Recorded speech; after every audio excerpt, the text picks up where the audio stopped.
Alright, hello everybody, welcome to CPL Match of the Week. I'm Nebla, I'm joined by State0. We are back with more semi-finals. But what's this? This isn't Flying STVs vs Cheese Police. Yes, in semi-finals there are two separate matchups, that's how it works. We have DestrucToads versus Attitude Plus today. DestrucToads, the favourites coming into this whole thing with the best score in the regular season, of course. Attitude Plus, a bit lower on the ranking, but still I think they are definitely in the running. State0, how you feeling today? I'm torn, I'll be completely honest, because it's DestrucToads, the #1 seed, got to root for the underdog, but Attitude Plus is who knocked my team out of the playoffs, so I don't know who I want to be biased towards. It's a good point, but no, I'm gonna stick with the underdog here. Look, man, I got to root for Attitude Plus, especially since we already have a walkover to take into account here.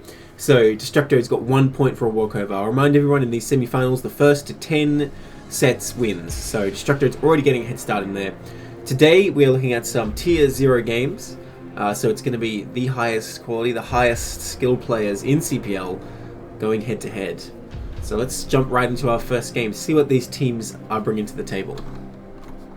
Yeah, honestly, I'm super excited looking at the player list we got tonight. You got a lot of CPL veterans have been hanging around for a while. A lot of people I've personally practiced with, so definitely going to be a good one tonight. I'm very excited. Alright, in the top right here, in the blue, we have Royal Blue. And the bottom left, in the red, we have Primal. Royal Blue here representing DestrucToads and Primal for Attitude Plus. We're going to be starting things off with a good old TVP here on Eclipse. Now, obviously Royal Blue, one of the, I guess, big names in CPL. He's definitely been around several seasons. Primal, not so familiar to me. Was he in CPL 6? I don't recall. I don't recall the name kind of at all, which I always feel bad because there's definitely players that's like, I was around, dude. What are you talking about? But we have so many people. CPL grows every season. It's hard to keep track, but yeah, I don't really recall the name. Barisu saying Primal is insane. Barisu, was he in CPL 6 or 5 even? I don't know. If Breeze is saying they're insane, it's gotta mean something. He's another little wild card player that we got hanging around. I like that we got one. Yeah, Barisu. We got a couple wild card players at every tier. I kind of love that about CPL. A couple little living legends. And we see Royal Blue make the depot by the ramp. Is there a zealot wall you can make here? Absolutely, you can make a tight wall with barracks on the left there. But this probe will probably get in there before that. Yeah, it absolutely will. Now, I'm not quite sure if it gets there in time for gas still there. It looks like it barely would. Gate goes down. No, I think Terran should be able to take that gas here. I don't know. We'll see. Especially with this wall, actually, he'll have a lot of advance warning. So Royal Blue can decide if he wants to cancel an SCV and get that gas right away, or if he wants to let Protoss take it. Looks like he's going to take it right away, cancelling an SCV, which is, a bit of an economic hit, but you're stopping Protoss from going ahead with the gas still, and they have sent this early scout, so taking away a bit of money there. And this probe going to try and harass the wall. No, it's going to let it go up. You can try and put a pile in there, but if you don't have a proxy gate, it's not really going to be worth it. And it looks like Royal Blue going to be very safe up here with his wall. Yeah, about Barisu, he has to be my favourite player in CPL because he finally fulfilled my dream of seeing a nuke on a CPL match, I don't know, man. A nuke's cool, but is a nuke a proxy hatchery? It's not. It's way better than a proxy hatchery. Are you kidding me?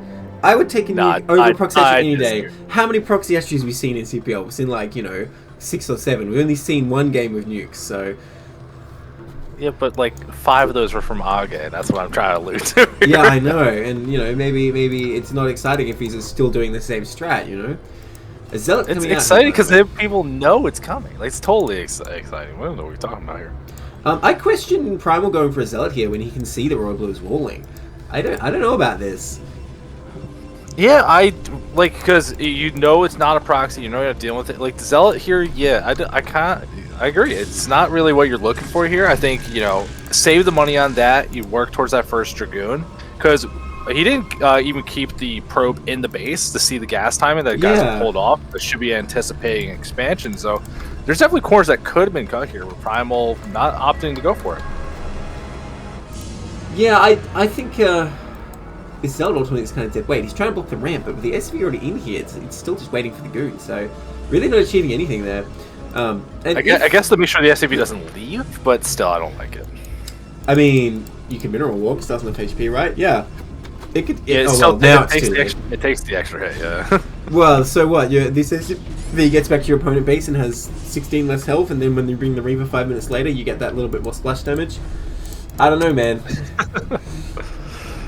Hey, anything's possible. You never quite know here. Now, Royal Blue still just about to finish that first factory. I'm waiting to see the CC. I like that he did wait. He's going to get it on the low ground. And Primal being very conservative with this probe here. If you're going to lose your opportunity to get back here and see any more information as the bunker's about to finish, there's 3 Marines here.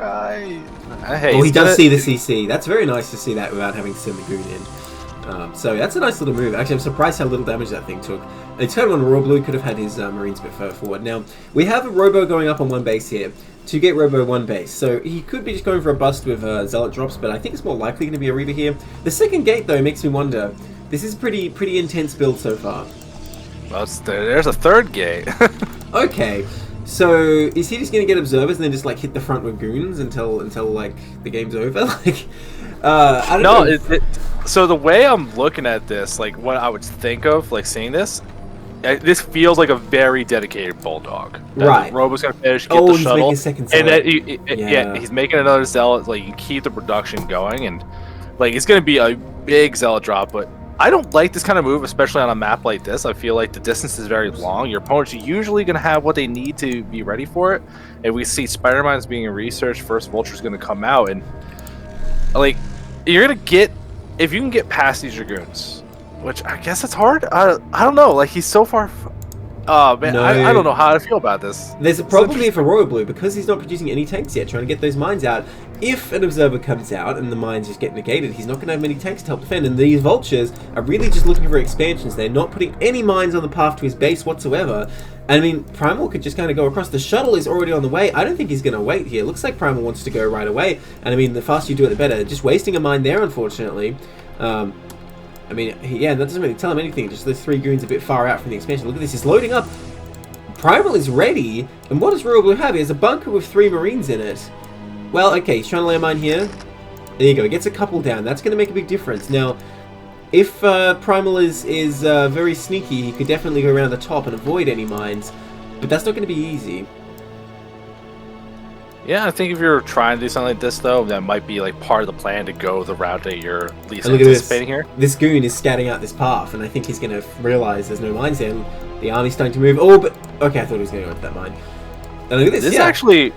This actually might be pretty dangerous for Primal because look at what Royal Blue is doing. He went for a very fast armory. He's not getting siege mode. He's got some tanks, so there's a little muscle behind this, but this isn't a whole lot of stuff, and range is done. You can start forcing stuff in the bunker, and then if you want to go for it. Well, I look at this and I think, well, if the SCVs just run up and repair the bunker, you can probably kill these 2 tanks as Primal, but like it will kind of just be a trade.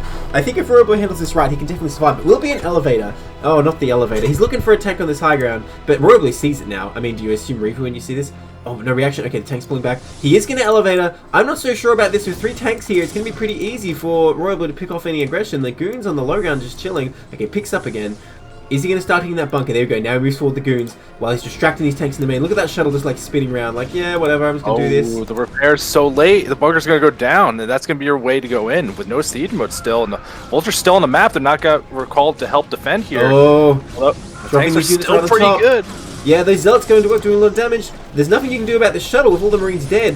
Picks up again. He's doing such an amazing job of preserving the units in that shuttle. He's used the goon, but like it's a goon. It's going to die to tanks pretty fast, right? Now there's a Goliath out, but I mean, I don't know if you even want a Goliath here. Yes, you need to deal with the shuttle, but at the same time, the Goliath is pretty useless fighting on the ground. And look at that, these goons just going right after these tanks. SCV's doing what they can, but it looks like every tank will fall, and then you're just left with Goliath. Sure, you can shoot down the shuttle, but then what?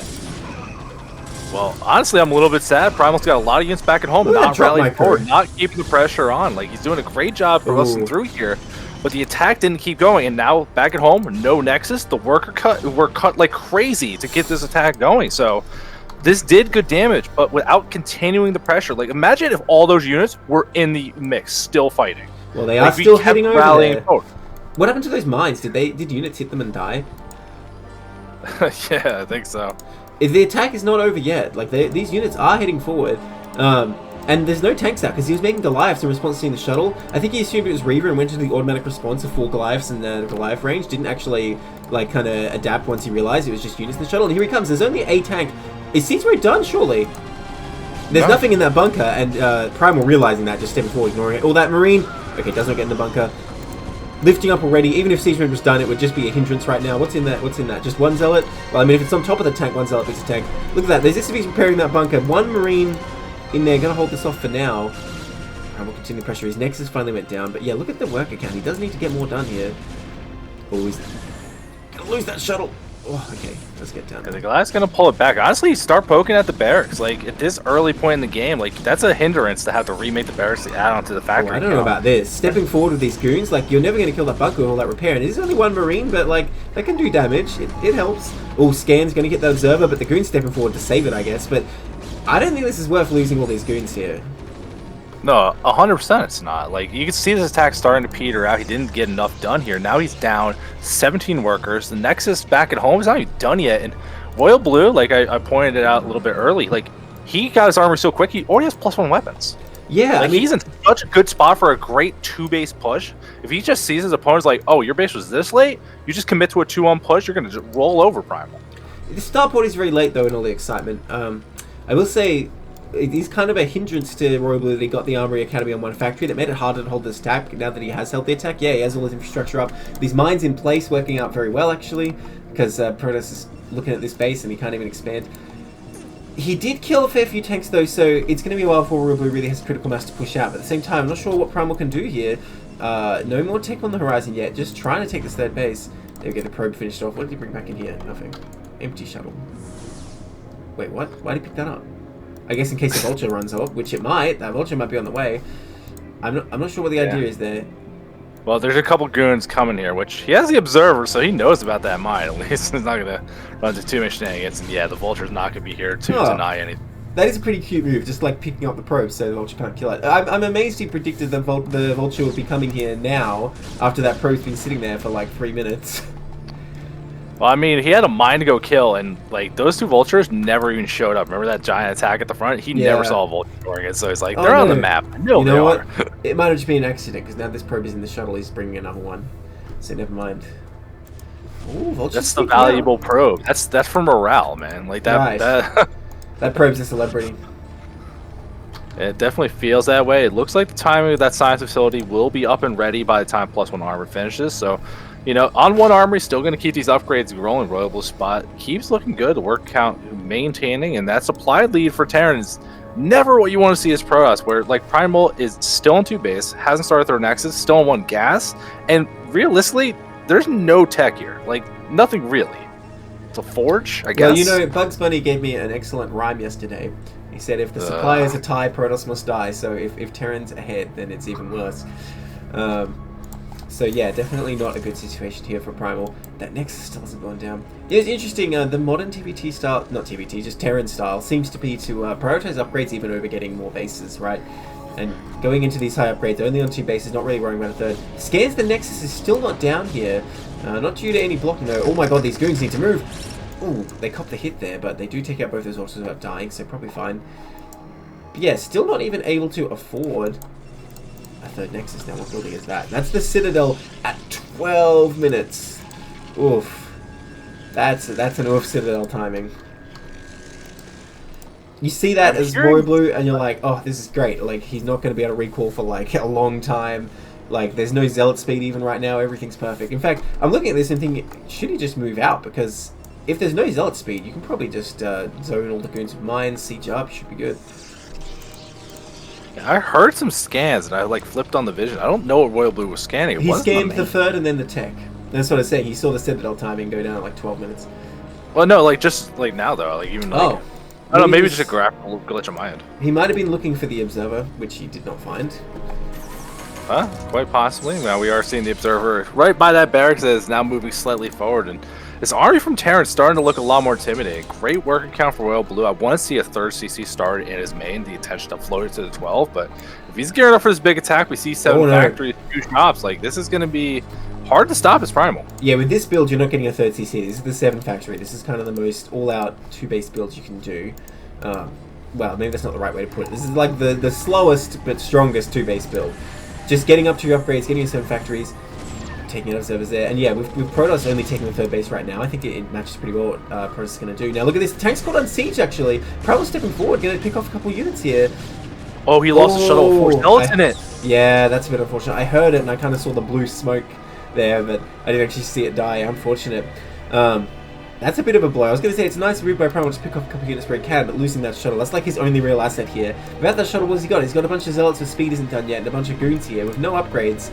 I don't know, like, how can he possibly fight this army? There's so many vultures to buffer for these tanks. Tank count is not super high, but I just don't see how Protoss can engage this. Look at that one goon. He's like, let me out, man.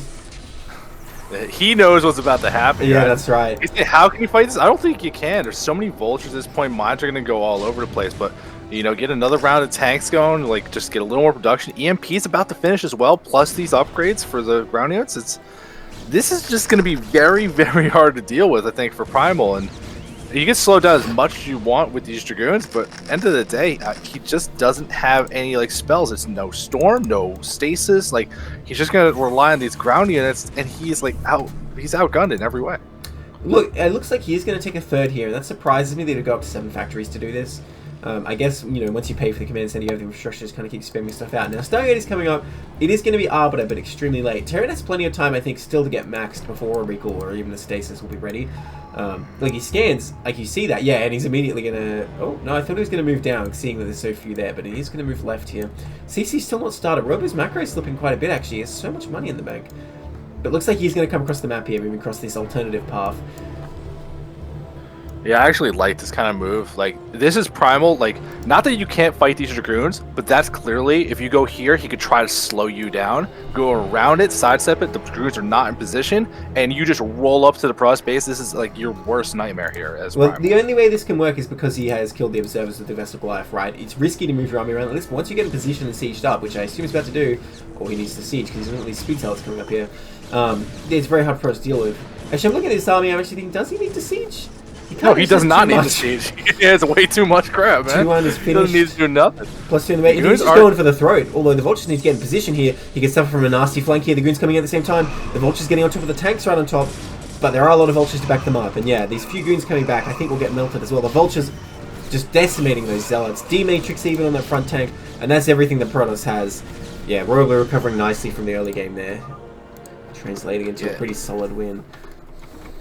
Yeah, so remember how yesterday you're like, oh, we can complain a little bit about balance and like fun stuff when we watch the TVP? Can we talk about how Royal Blue literally was just like, I'm getting an armory, 2-2, grab units, didn't even siege, just walked across the map, no mines, no siege, and rolled over Prime. Look, man, if Terran auto wins when they have like 33 ACVs, 17 probes, and that's imbalanced, then yeah, Terran's imbalanced. I'll say that. Because that's what we had at some point. Also, what was the supply? It was like double the supply. Yeah, it was like 170 to 110 before the fight happened. It was actually ridiculous. That is like Royal Blue, the just showing off the strength of like, if you go into single player and just grind out a build. Yeah, for sure. That is like just well executed. I'm just gonna make a lot of stuff and go in. Well, you had to deal with the Bulldog in the early game, but anyway. In the top right here, we have Royal Blue, still in the blue. And in the bottom right, in the red, we have Primal. See if we can bring a different strategy this game, because Royal Blue is up on one game in this best of 3. I mean, I don't mind the strategy. The big part that really failed Primal is that he broke through. He killed all the tanks. He had 2 Zealots and like 4 or 5 Dragoons at his natural. They weren't rallied to keep the attack going. So if you're really committed to like a Bulldog that you're delaying your Nexus that much, you can't afford to not really commit to it. Exactly. And the fact he was like looking at taking an expansion behind that as well, I think is kind of a mistake too, in the same kind of way of thinking. Well, yeah, he cut to 17 pros. I think like Royal Blue was 33 to 17 work count one point before the next one. Now it's like, dude, this is so committed. You can't bail out of this now. You gotta make it happen. Alright, we're up here on Fighting Spirit. Wait, no, yes. Yeah, Fighting Spirit. I was looking at the cliff. I'm like, wait a minute, but no, yes, it's Fighting Spirit. I don't know if there's... Oh, okay, he's still got a wall. I was going to say, I don't know if Royal Blue's going to do anything different, but I guess he just always walls here. But Primal's still going to get in first move. Now, the fact he's walling, is it kind of like you just wall the first game so he doesn't suspect, and then the second game hit him with the 2-fac? I think that'd be a move. I mean, honestly, it could just be like, I hate dealing with that Zealot crap. That's all you need to worry about. Fair enough. But it is a slight economic disadvantage. I have to say, later in the game, when there's recalls and stuff, it can be a bit of a pain if you have this wall up.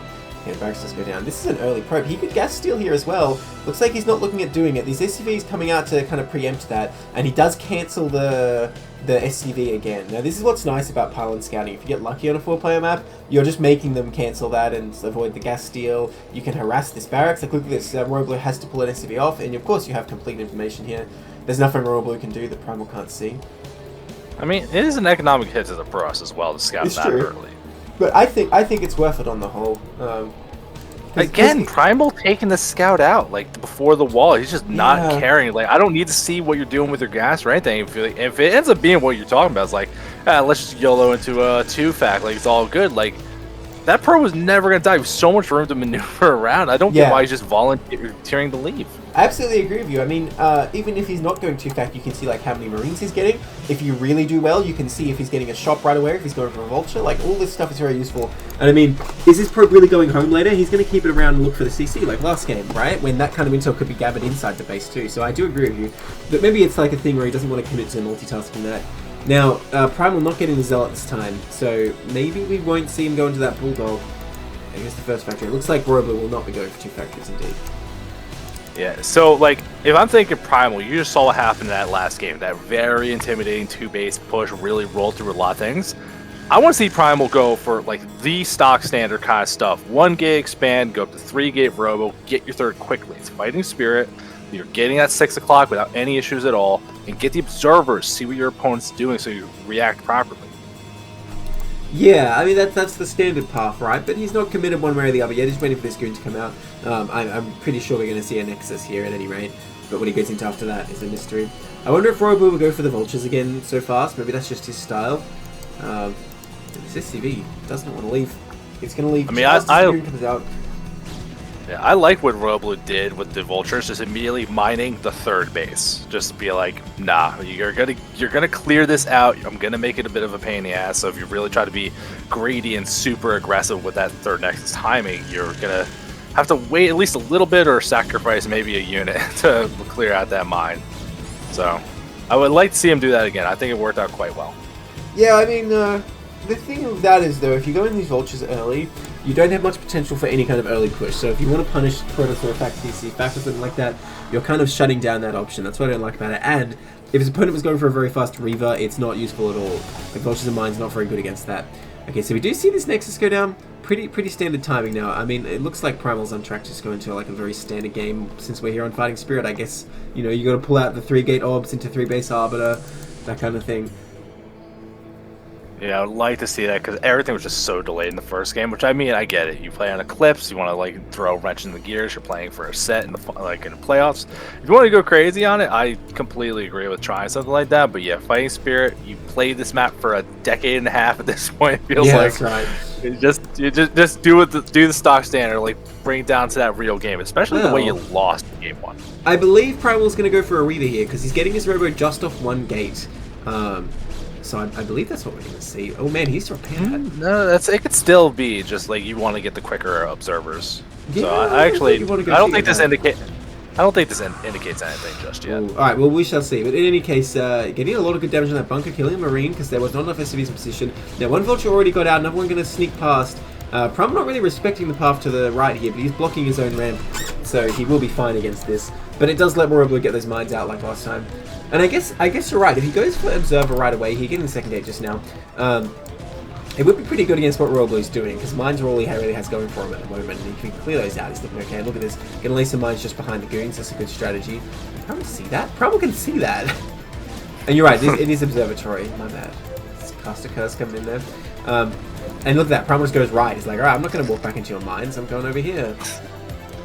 That seems reasonable, but yeah, Royal Blue. I mean, he didn't lay the mine down to 6, but he's in position to. Mines did finish, so should be able to. Oh wait, he used all of his mines, so he has to actually bring the other Vulture to bring it in. So, but again, we see Royal Blue, that quick armor. He really wants to get those upgrades rolling. So I think we're going to see Royal Blue do the same build we saw in the first game, but Primal's in a much better position to deal with it. Okay, we do have that support bay coming up. I have to question Primal's macro there, going up to 600 minerals a bit. I mean, based on what we saw last game, I probably agree that Primal is not as strong a macro player as Royal Blue, so I think he needs a plan here. And already a bit of a hiccup in the early game build, I feel, banking so much money compared to Royal Blue, really keeping his money down. Now, it looks like Primal wants to go for the 3rd base here, getting a probe. No, okay, he's just falling. Silly me. You know, you watch me cast, you wouldn't think I actually play this game and have, like, seen people play this game, would you? I mean, you could say the same thing if you watch. Just like some of these other habits, like, how much do you play? Oh, I don't. I play StarCraft. Who does that? Yeah, I guess so. Okay, looks like Sing Factory coming up. We have no academy. We're being very confident in what's going on here. I guess he does have minds around the place seeing what's going on. Well, look at this barracks by Royal Blue. That's very weird. Yeah.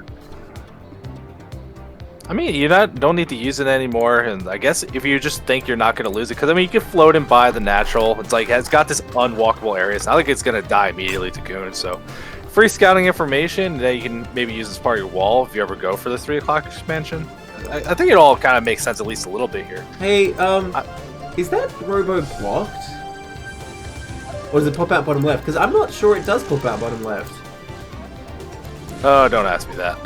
Oh, these poor vultures getting cornered. No Nice move by Primal to corner them, not let them run away. Very nice kill. Yeah, I'm looking at this. I'm waiting for the Reaver to finish and seeing what happens. Oh my... Okay, it does pop out. I was going to say, it is blocked because it looked like it was stopping. But okay, it does pop out bottom left. Primal knows what he's doing. Don't listen to the Terran players' doubts on SimCity.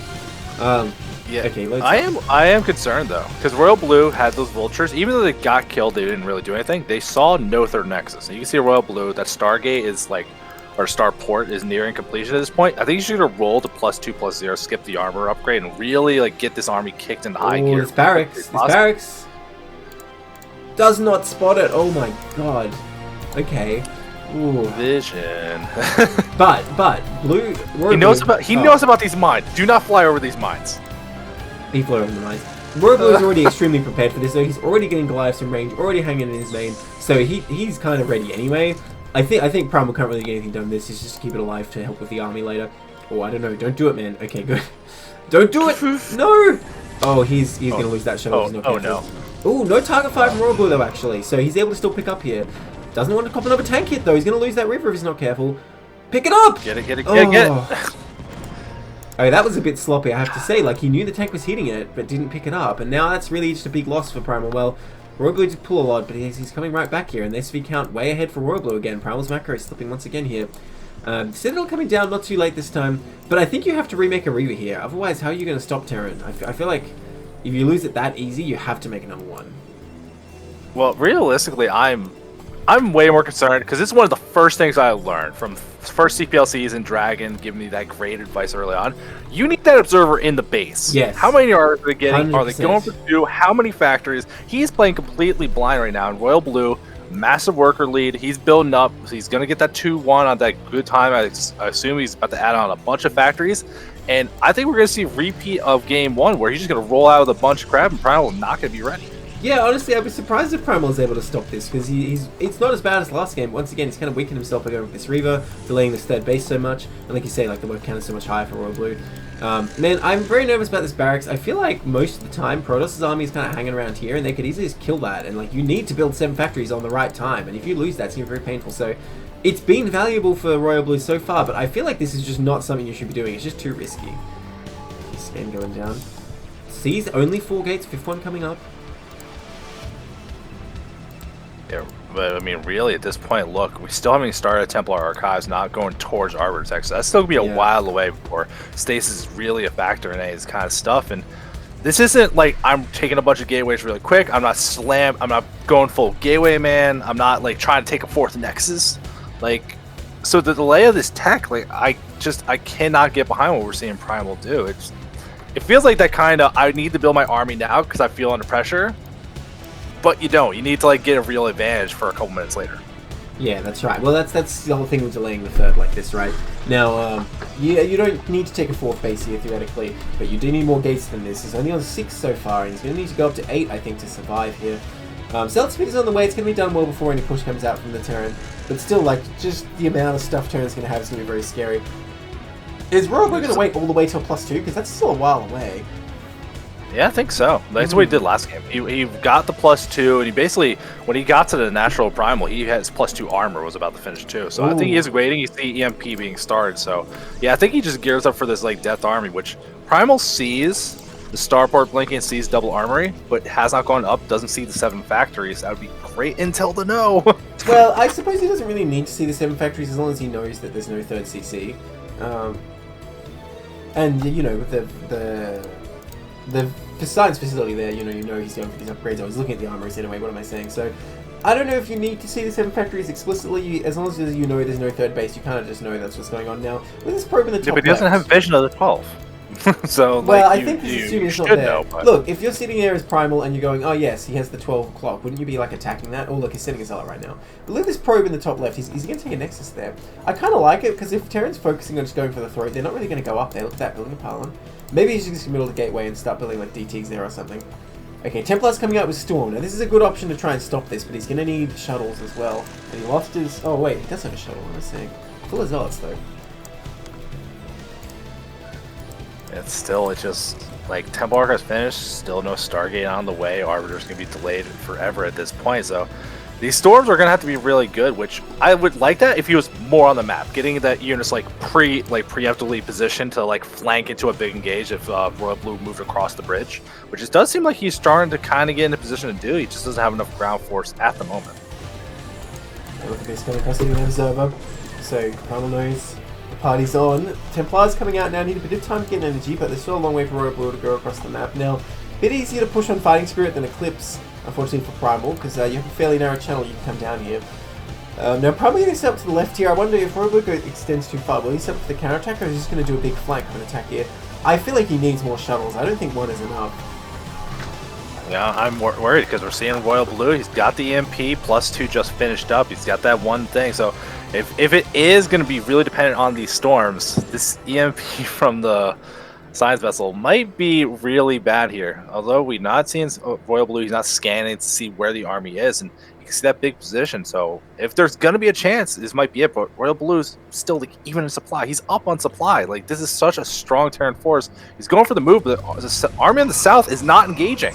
Yeah, and that is the worst possible angle, because the Terran army is in a massive concave and the Protoss army is coming in single file. It does pull back. I guess he's just making him siege, having a little poke. It cost of 2 Zealots, it's honestly not bad. Pulling all the way back here, though, I guess because a lot of mines getting it laid to the left. But I don't know, how is he going to engage in this angle now? Like, I think it would be better to try to engage up there. His storms are ready. The vessel is looking for something. Okay, here we go. He's going to come in here, but half the army is not engaged. Okay, there we go. They start moving in. The Templars need to get to work. So many vultures already killing so many zealots, but there's more zealots in the back. Where are the storms? There we go. That's a good storm. We need another one. There's a decent one, but all the zealots are eradicated. He needs to pull back with these goons now. You need to pull back, replenish the zealots. You can't keep fighting the goons like this. Okay, he does it. As a pretty good first engagement Protoss, I have to say. He lost the vessel to the storm. He didn't EMP. He didn't move the vessel at all. Like, wait, just it died to a storm? That's ironic. Oh, these it died to storm. It looked okay for Protoss at first, but he lost a few more units at the end there. So now it's still looking a bit dicey. Terran's going to reinforce. And 4th base going up for the Protoss eventually. So if Protoss can hold this, he'd be looking okay. But he needs to be careful here. He needs to just deny these vultures. Honestly, he needs to step forward with everything and fight these vultures, because don't want these mines going up. That'll allow the tanks to move forward as well. And look, here come the goons stepping forward, having some shots there. And, you know, Royal Blue is bleeding a lot of vultures here without tank support, actually. Does not want these zealots. Any mine drag? Not today.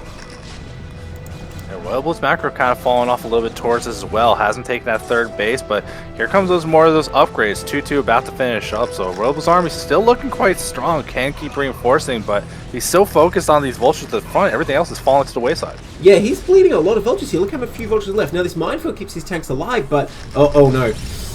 Don't do it! Don't do it! Oh gosh. These goons fighting alone, getting destroyed by mines while everything else is back in the natural. Now it's coming in. There's a big delay there. If you can get through that minefield, though, there's little defense back here. There are a few vultures. Drops a Templar. Decent storm. Takes out those 2 injured tanks. Very nice. But again, there's so many units back in the natural not doing anything here. Yeah, and he lost that shuttle, so 2 more Templar get killed off. And that's all the splash damage now. Everything down the ground is just Zealot Dragoon, which Royal Blue still has enough tanks. They're far enough back here, so he can kind of keep reinforcing, do whatever he wants to do. He was building a CC, which did finish. He can start flying that down. Primal trying to get on top of these tanks. The storms are going down. There's no vultures to stop them. Here they come now. But he's going to take out quite a few tanks with that. Oh, that storm was just a bit too early. Okay, but his army gets wiped again. I mean, Primal barely holding on here. Royal Blue's army getting very depleted. It looks like Primal might almost be able to hold here. What's coming out? He needs a wave of zealots right now. It's a mixed wave. Where's the observers? I like what we're seeing. Look at Royal Blue. He's bringing the boys. Oh, interesting. He senses weakness and wants to keep going I forward. don't know about this, man. This is StarCraft 2. I don't think it's going to work out with Storms on the table. But that said, it's not like he has many other options, right? His main's mined out. He doesn't have a third CC. He's not looking like he's going to try one. He has a lot of units in the natural he needs to bring. If he's bringing the SCVs, surely you bring the army units first. Okay, here we go. With Key Storms, Primal will be able to crush this, though. That's the thing. He needs more Templar, though. He's got so much gas in the bank. I want to see more Templar production out of Primal. Stargate only just starting. Oh, look at that. He's actually expanding to the 3. Yeah, I guess they were just leftovers, so he's moving them preemptively. So that 3 o'clock's going to be fully up and running at this point. I like that we see the Vultures moving out, just trying to check what's going on, but didn't go to that bottom left. So you should know it's there, but you don't know it's there. That's the obvious option for Protoss here, I think. Now, Primal getting out from his 6 o'clock here, which is a fine move, but I think you really need to keep the pressure on before Royal Blue reinforced, because he really had a window there to break that, but now Royal Blue's just going to like wall this off. And Primal was kind of just sitting, massing up a bit when I think he needed to strike with the Iron Assault and try and clear this position out. Now, he can get his army out here and potentially counterattack, but that 3 o'clock very well protected the position of Royal Blue's army, and like all these mines here as well. Yeah, I mean, we also see, like, Stargate's done, but still no Arbiter tech on the way. It's a lot of econ from the Protoss, but not a lot of gateways, so Primal's next steps is still kind of getting stifled here. Needs to think about what he's going to do, but Primal needs to break out. Like, he doesn't want to get controlled outside of this bridge like this, and he's got a big force of units moving around that left side. This could be for a flanker, put some pressure on something. So we'll see what the choice ends up being, but a lot of mines might slow this down, might do a lot of damage. Well, he can try and counterattack the main here, and I mean, there's not that much defense here. If he can just get through this minefield, I mean, it's kind of wide open. He doesn't want to lose that shuttle to turrets, though. Okay, he does pull it back. Yeah, this is going to force... Blue's poking at the natural.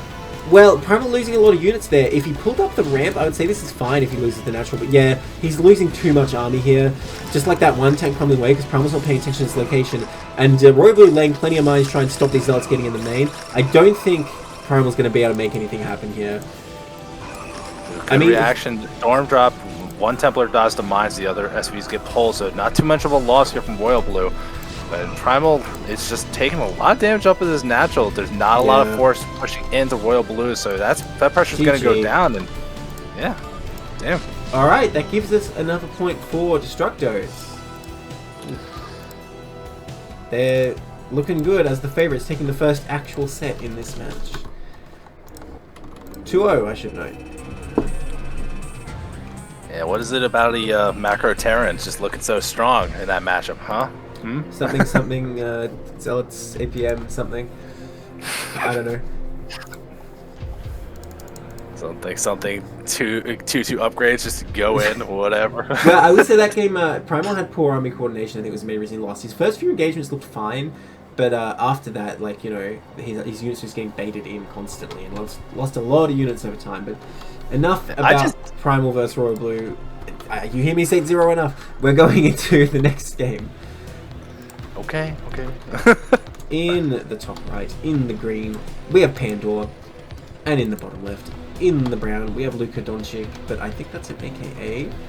Yeah, it's NGZ. That's right. Okay, so we have Pandora for Attitude Plus here. And NGZ for... Well, I guess I can't say NGZ. That's Australian, huh? NGZ for... DestrucToads. See, I was gonna crack a joke about it, but if you beat me to the punch, what? That's right. It's the insurance. So moving into TVZ here, all Terran all day. That's how you know it's good matchups, because, you know, one race is just the best. Wait, is this why you picked this group? Yes. Is it all Terrans? If only it was all TVTs. That's the group I'm gonna pick. Oh, I would be suddenly sick that day. Oh no, I took a nap. Guys, unfortunately, Seat Zero, like, he can never speak again. So, yes, we are seeing TBZ here, back on Eclipse now. So what do we expect from Tier 0 is I want to see the fancy Muta Micro, right? I was a bit let down by the Tier 1 Muta Micro the other day, but I think Tier 0 should be able to get the job done. Yeah, that's like, you're asking what am I expecting? I'm expecting 2-hatch Muta. On this map, I feel like it's so strong. There's so much room by that natural if you want to, like, force the turrets, so much room in the main. Like, I think you could just put yourself in a great spot. You go 2-hatch Muta, put the pressure on, then do whatever you want to do afterwards, but force the Terran to respect your pressure. Yeah, I think a strong strategy here is the kind of Muta all-in, where you take third base, because you can take the top left, because when you're doing that strategy, if Terran gets out on the map at all, it's kind of like you've already failed. So you don't really care about having a map with a ramp or anything like that. So you take the top left with the 2 gas, you really pump out a ridiculous amount of mutas, and you end up in that like crazy game where you're just like literally making mutas till he dies or until you mine out. Okay, so is he going to come across here? What's hatch first, of course. It's just a regular TVC day. Nothing fancy going on here. Oh, doesn't collide. I thought he was going to collide with that drone. Yeah, and not surprised, Pandora not going for the fast refinery, no mech play here. I definitely have seen him to be a bio player, so I like that. There's no indication that we're going to see nonsense. I like the classic kind of style. I think bio is also just strong here. I think you want to be able to move around the map without too much concern. Now, I think I've only casted Pandora TVZ until now, and I think, sorry, TVP, and I think every single time we went for like a 2-base push. We'll see if that's reflected in his TVZ play as well. Okay, seeing match first, going to go for this fast CC. The only problem is this drone will harass a bit, but Marine will deal with that soon. Sees it is going to be a 2-hatch build here. Oh, that SCV? Okay, it's got a lot of HP. I don't know why I'm even worried. Yeah, if it was a normal worker that was balanced. Well, Zerg saving... Okay, no, he does make a drone. I was going to say, is he saving lava to make 6 slings right away? Because when you see this 15cc, it's very effective to make 6 slings right away and force a bunker out. But he's just going to go for 2 here. Just going to chase that scanning SCV. Lair starts, leaving the base of this vehicle. He's going to come back in and see the light timing, so he knows everything. Oh, interception there. Now, what is Panda actually doing? I don't see his gas yet. Yeah, I was kind of looking at that. It feels it's already late for Tubax Academy, right? Yes, absolutely. I'm starting to wonder what he's doing. He's going to get 400 minerals here. Okay, starts second trying to add on more. Yeah, maybe. Like, so is this the kind of plan where you add on a couple, like more than 2 barracks, and like get prepared to fight them a little bit earlier? The problem with that is, then if you add more than 2, I mean, okay, I'm back on track getting gas now. If you add more than 2, then it's like, well, they're going to have mutas before you have stim and medic. That's a no-no. You don't want that to happen. But okay, I think he just forgot, and he's adding. You can get 2 barracks for Academy. That's a fine way to do it. But he just banked up a lot of minerals before that, so I think he just forgot that when you go 15cc, you have to get at 18 the second barracks and so on. All right, this SCV under a lot of pressure right now. I want to keep that alive as long as possible. It looks like it's gonna fall. Oh, the drone block. Very nice, very nice. Okay, but, so, I mean, at least it stayed alive basically the entire time at the lair building, so you should have an idea that you know it's mutas, like you know it's coming. Now, we do see the Spire starting. We'll have to make sure that we're not forgetting the eBay. Like, we don't want to have those be too late. You have to be calm as Terran, though. This Spire takes a long time to finish, then the mutas have to morph as well, and then they have to fly to your base. So you have more time than you think sometimes. And Terran's Academy is finishing up here. He's going to technically be able to go for a stim time across the map. A little bit delayed. Okay, Medic's coming up. How many Marines has he got? He's got 7 Marines out here. It's a force. And yeah, with Zerg going for this extremely fast third, if Terran can sniff this out, he would absolutely be able to kill it, just moving across the map with stim. But that's the thing. Terran doesn't know where it's going to be. He doesn't even know there is one at this point. So a bit tricky. Medics are out. Is he going to move across? I want to see the move out. Yes, he's going to go. I mean, stim's pretty far away, but there's enough distance on this map. I think even by the time you get there, stim would be finished, right? Absolutely. I mean, it'll be finished when you're like halfway, and then you use stim to get across the map faster is what you do now. 1 sunken morphing here, and 2 more creep colonies on the way, so I don't think Zerg's going to die at the front. But again, if Terran figures out this 3rd hatch is here, he can 100% kill it. Spire just about to finish. So honestly, even if he busts this sunken, the mutas will pop and he kind of just finish them off. So I think Pandora just going to probably see this and turn around. We see a Scando down. He scanned the natural, sees the sunkens. Is he going to turn around right away, or is he just come poke just to be rude? Okay, he's going to turn around and go home. Bit unfortunate about that 3rd. Yeah, you know, maybe that kind of gamble that we want to see from NGZ is just like, I don't think you're gonna assume this is here, right? This looks like 2 base for sure. Yeah, that's the problem with the SCV dying, I suppose. I mean, I don't want to say it died early. It kept alive for a reasonable time, but the longer it stays alive, the more like kind of things like this it might potentially notice. Okay, so we see Pandora going into 4 barracks, by the way. Oh, actually no, only 3. He's going to 4th one. If that's a 4th one, he's really going to be going all out on the Marine Medic pressure here. Yeah, okay, there it goes. I was going to say if he has a factory, perhaps not. So he's really going to get out of the map, put pressure on Zerg, and this is going to work pretty well, I think, with this really fast 3rd Zerg took. Now, Zerg probably going to get a sunken up there. There it goes. Which makes it harder, but, you know, you get to a certain point of bio where you don't worry about sunkens too much. Once you have enough Marines, they kind of just, like, don't matter. Yeah, I mean, as long as it's a distraction, help the muted defense really kind of go in at this point. We haven't seen a Hydra Den started, so I am wondering if it is going to be real big. As I say that, like, why? Why do I say words? That's right. You got to make him do it somehow. Yeah, I do like seeing lurkers, so we are seeing the Hydra get added on. Going to go into a much more normal kind of style play, and we got 8 meters here. There's are 2 turrets already made, third one on the way. So Pandora is respecting here, but trying to get the damage done. Microing as best he can, getting a little bit, not too bad. And Baya's in the main, trying to come down here. The Muse are actually kind of getting taken a decent amount of damage here. Yeah, I don't like this against 4 barracks. I mean, not that he knows it's 4 barracks yet necessarily, but you don't want to trade off too much HP on these mutas because even if they don't die necessarily, the Marine Medic will be a lot more confident moving out. I mean, look at this. He only has 6 mutalists here, going straight into lurkers. If Pandora gets aggressive, which he should be, 4x, well, there we go. Coming in for a hit, but unfortunately doesn't kill anything. Scans as well to make those go away. Ooh, picks off a mutalist. Will he get another one? He will. Only 4 left now. I mean, what's stopping Pandora coming across the map right now? Oh my god, NGZ just completely profligate with these mutalists, throwing them away. And now, Terran's coming across when Lurker Aspect has only just started. And Zerg has absolutely nothing to stop him. He has like a Sunken defending his third. Did he scan the third yet? He's still. Oh, he just scans it now. He knows it's there. And this is too much buy for 1 Sunken and 3 Mutalisks to deal with. What's he going to do? He's going to use Hydralisks? I mean, you could try, but I feel like it's not going to go well. Queen's S is on the way, and look, supply block for the Zerg, so really just in kind of dire straits. The Hydras are going to go to the 9 o'clock base to try to help the defense, but honestly, that's just free extra kills. Yeah, like, that's right. More stuff to kill. You can try and intimidate Terran and pretend you were going to morph them, but I don't think Pandora's going to fall for it. He's getting up in here. Once he guns down those Hydralisks, those Sunkers will very quickly, but can he get in before these other 2 Sunkers morph? They're almost finished. If he can get up the ramp before they're done. Oh, it looks like Zerg barely going to hold with these Sunkens. I don't know. I don't think these Marines can actually bust this. 3 is just a bit too many. Oh, unfortunate. Pandora, I think, botched that a bit. I think if he kind of, like, move commanded up a bit more, it might have worked. But Zerg barely holds it. Terran lost a lot of bio, actually. So, the thing is, Zerg's Muta Swarm is actually absolutely decimated. He did get those 3 Hydras. So, even though Zerg's secure on 3 base now, both armies have kind of been reset. And I feel like Terran's going to be more able to pump out a bunch of bio. That said, the Hive's on the way. Lurk Respect is finished. Scans the Hive as well. And Terran, yeah. Okay, his factory is complete too, though, so he's looking pretty good. Honestly, even though that looked a bit messy for Pandora, it's still not bad for Terran at all, because he made those other 2 Sunkens come out, and still the main thing is here that these Mutalists just got completely wasted. Yeah, I mean, he's going to be able to move into this big 2 base, but with 6 barracks behind us, I think it's going to be hard to take that next CC, so I wonder if Pandora's going to really stick to 2 base for a significant amount of time, or... In TVZ, you don't worry about a 3rd base for a lot longer, don't worry about that. That's not how TVZ works. You're fine on 2 base for a long time. I would say you don't need a 3rd base until like vessels are out and stuff here.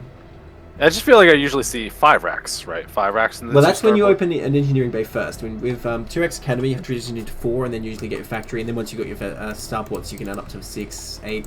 Depends how many you want to add on 2 base. Okay, these lurkers coming up here. Pandora stims as a warning. It's like an animal's warning, like growl. Like, don't come any closer. We got stim.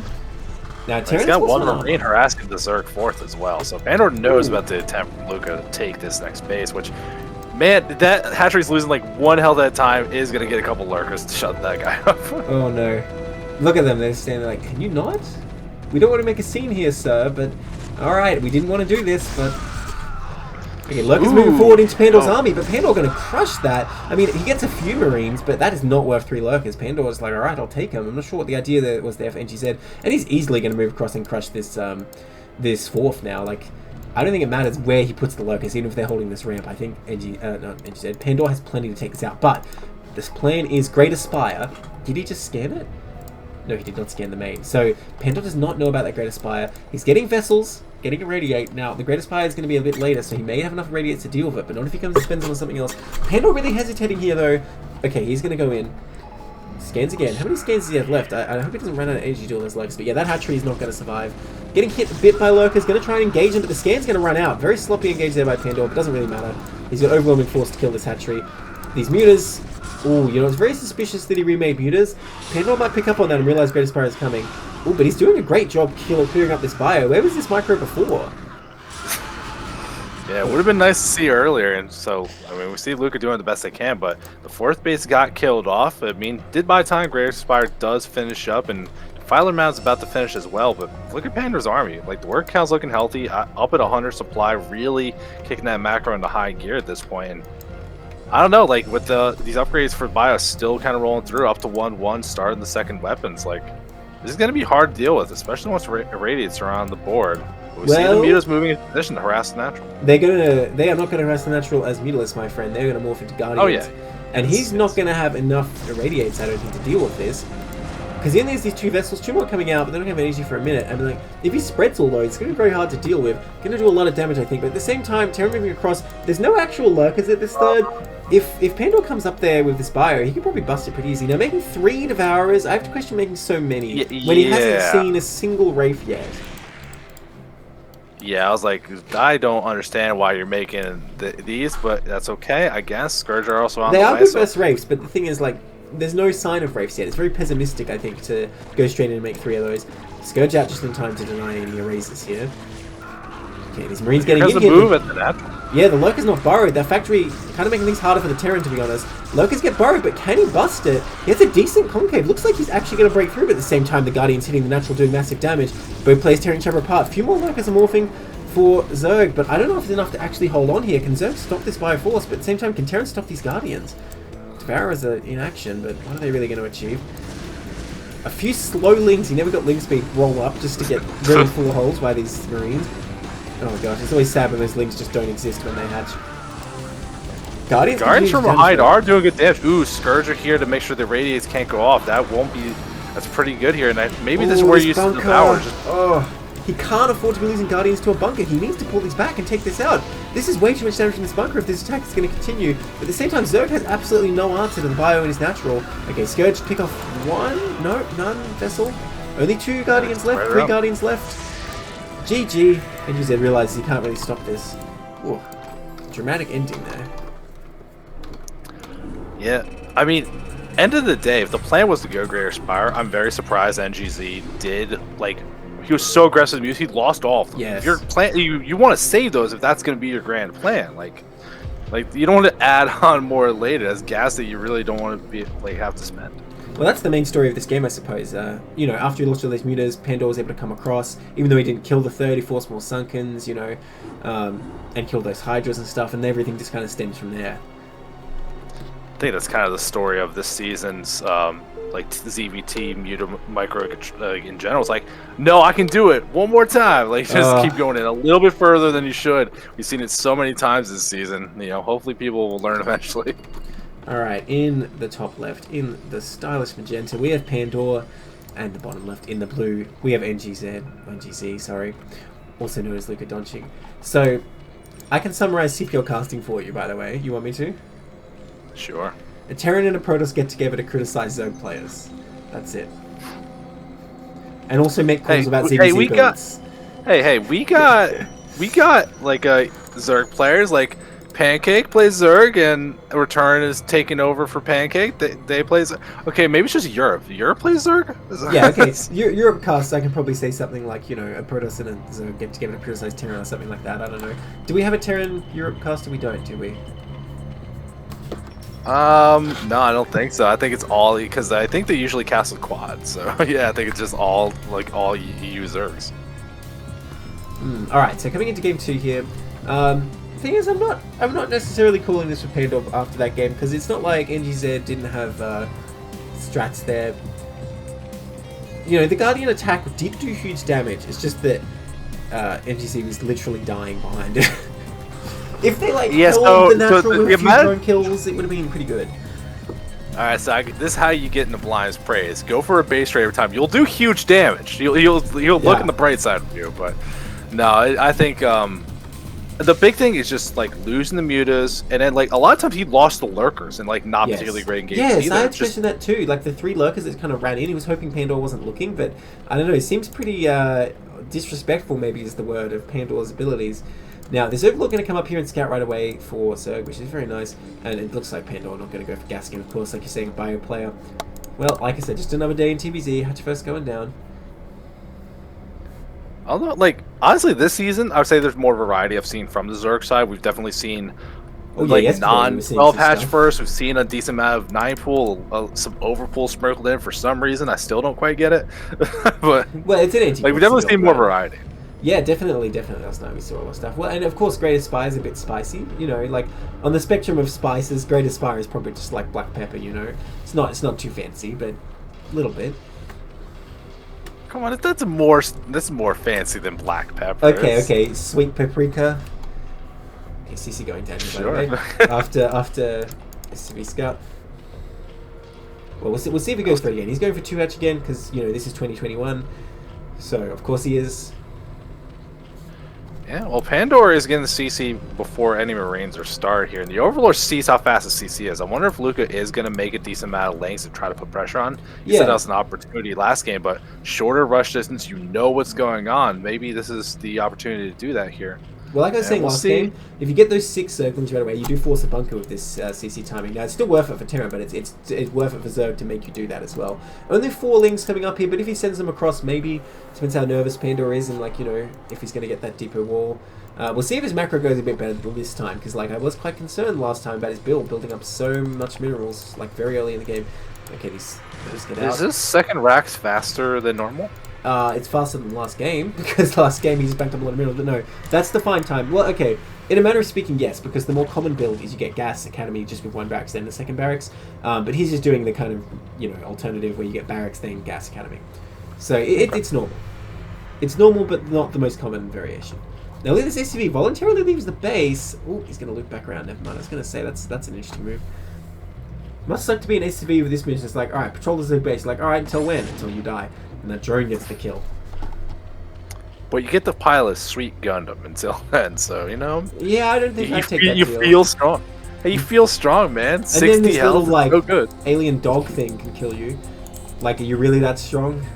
It's got, like, freaking tickling hands, and that's enough to kill you.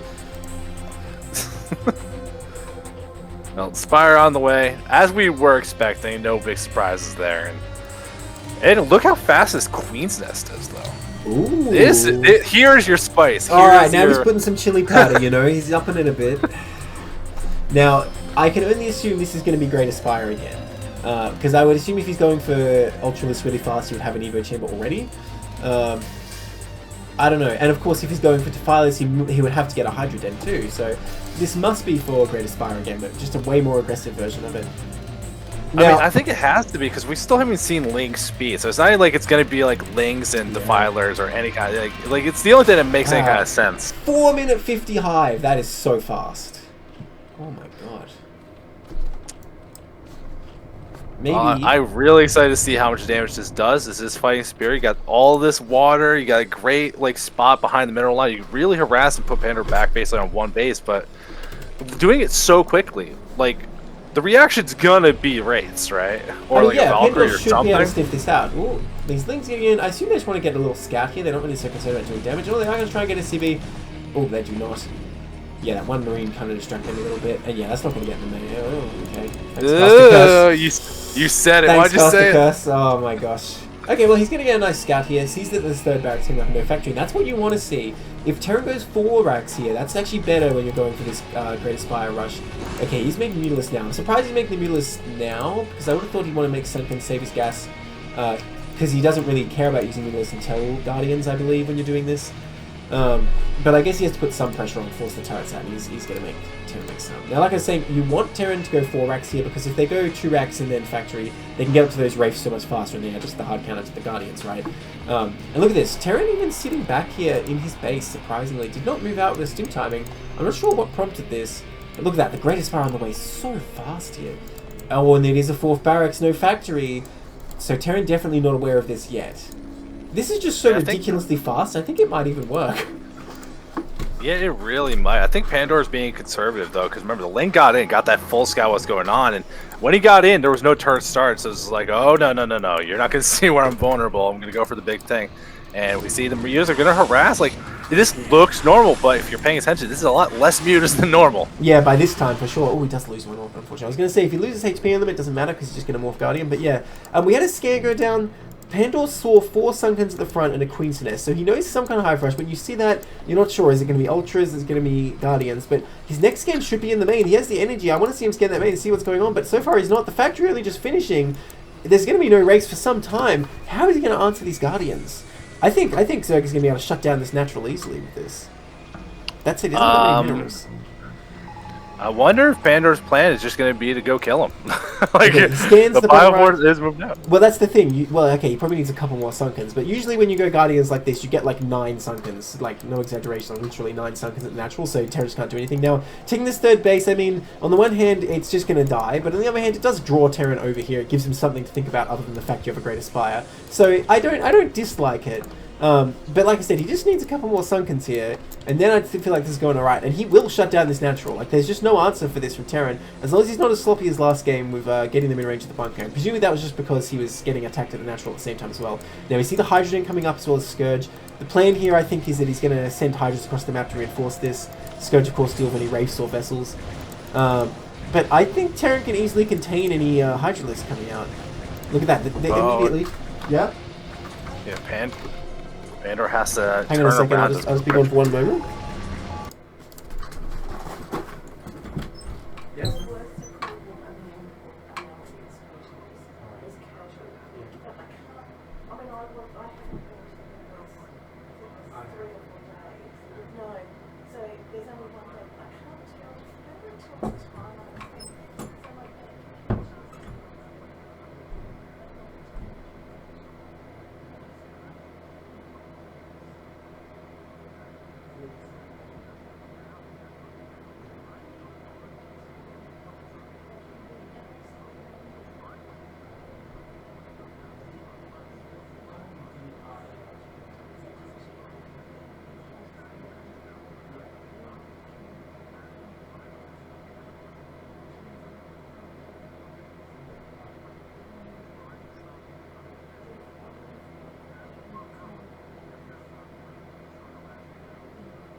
Luke is going to be on the bottom right base only. I have returned. Sorry, we have a bit of an issue here. Do you mind very much if we roll back and go back to this game in a minute?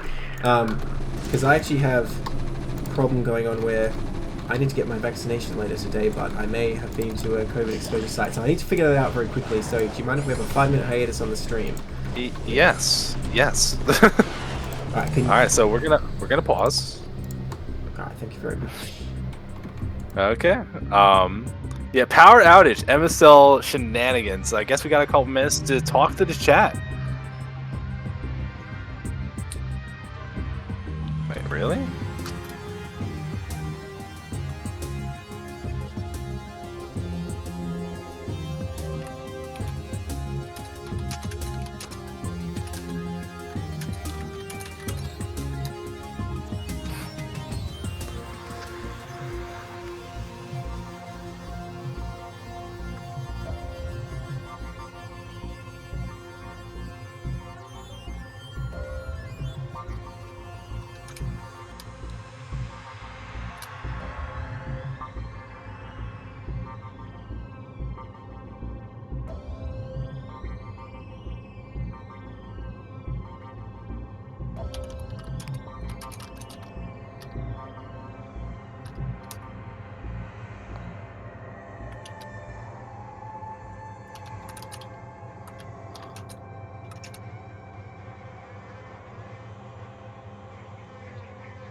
Oh, they can hear me now. Cool.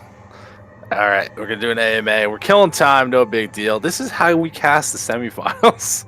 No big deal. At least it's not grand finals. It's, you know, no power outage here. So what's up, State? I don't know. We're casting semifinals, man.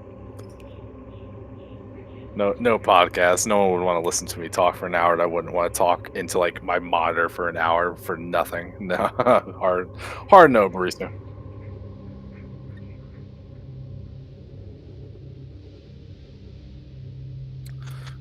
All season was my favorite logo. Ooh. Oh, that's such a good question. I'm not sure. Man, I've definitely seen some good ones, but nothing's so completely jumping out. Jadong was robbed. I stayed up to watch that one live. Yes. That was the most frustrating finals. Like, I was like, you know, I'm just gonna go into work tomorrow dead. I didn't like fall asleep at like 6 at night so I could wake up at midnight. Like, no, I just stayed up and watched it live like an idiot. Who wins ASL this season? So I think that does involve minor spoilers for the round of 24. We'll give you 5 seconds for our answer to just not listen to me. You can mute the thing. I think light. I think light for sure. He looks too strong right now. He's in great shape. The fact that he like game against Ruin was ridiculous. The fact that he came back from that, he's on it.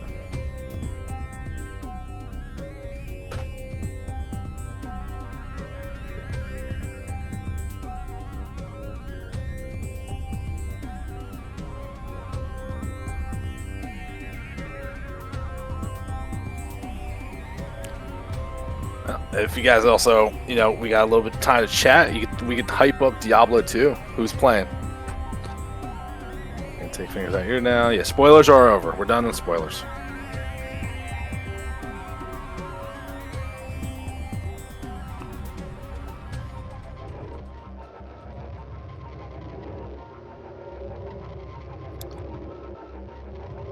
Too busy to get sucked into D2. Yeah, no, that's fair.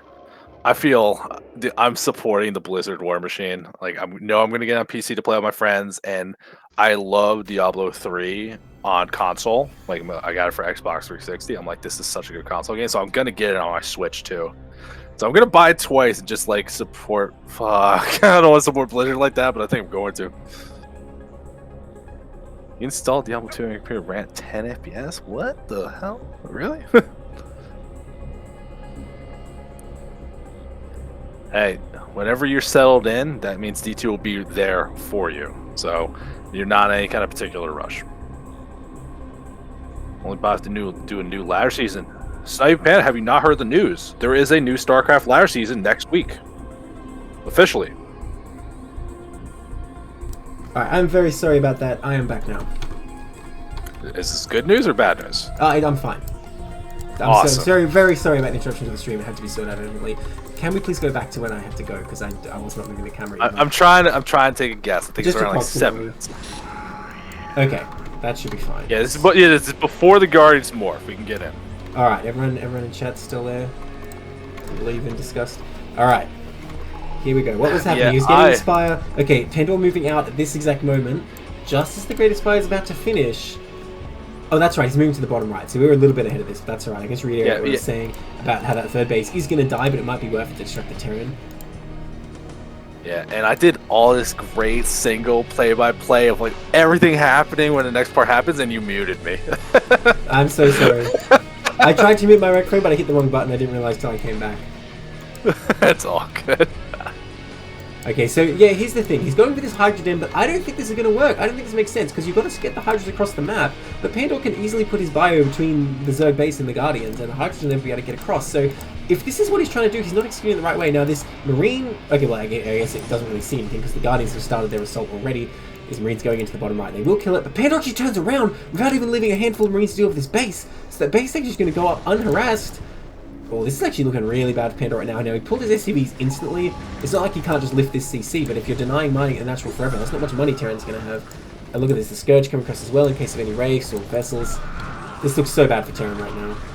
Yeah, I mean, look at the move that we see from Pandor. He isn't going back to defend. He is going for the throat. Not taking a minimal gain. He's like, well, if you're already going to wipe out all my crap with Guardians, I guess we're going for it. He's looking like he's going to commit to the natural. This is an excellent idea, though, putting the Evo Chamber. I wish he was building more Sunkers as well. He's obviously aware that he's in trouble with an attack here. He's putting the Evo Chamber. Why is he not building more Sunkers as well?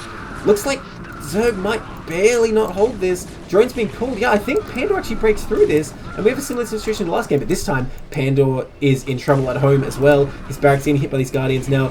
Oh no, these drones deciding not to fight, just fleeing to the bottom right. Look, in a base trade scenario, Terran always wins because they can fly. Zerg can't. So this still looks pretty good for Terran, even if he can't hold these barracks, which looks like he certainly cannot. Like, there's no way 4 Marines coming out in time is going to deal with this.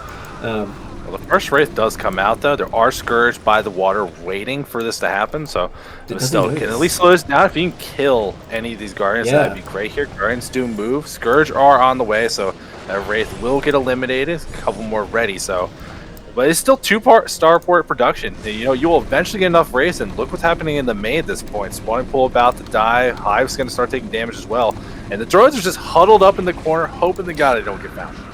Yeah, looks like Pandora is actually just going to kill the main here, and the thing is he can just keep producing these Wraiths, whereas Zerg, his Spy is going to die, he's not going to be able to keep producing Scourge, so I think Terran eventually stabilizes, and like, you know, his CC can fly away forever. These Wraiths are not engaging right now, I'm not sure what's going on. He's making 1 Guardian at the 3rd, but that is not going to help him. Like, this 1 Lurker, 1 Guardian defense is not going to work out here. As long as Terran gets over there at any kind of punctual time. Man, if he left 4 Marines or something at the bottom right, this game would already be over, I feel.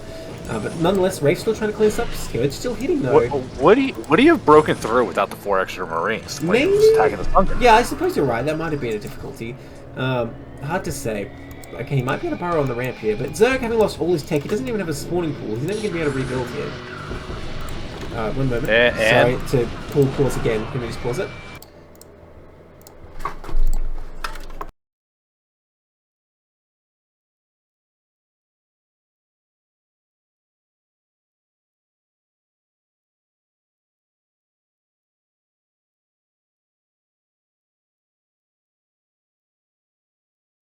Alright, that was just a short one though. I'm good to resume.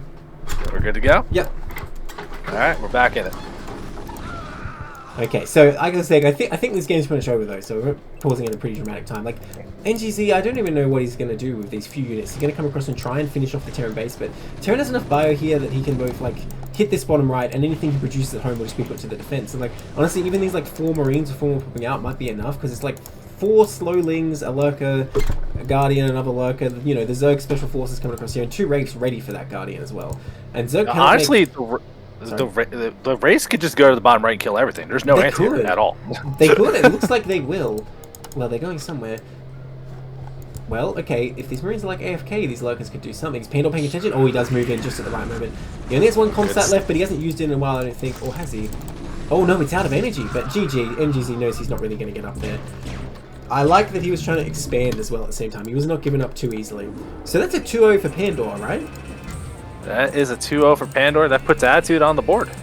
Alright, so an even game so far. I'm not considering the walkover so much as how these 2 teams are going. You know, yes, it counts, but as far as their game performance goes, it's very even.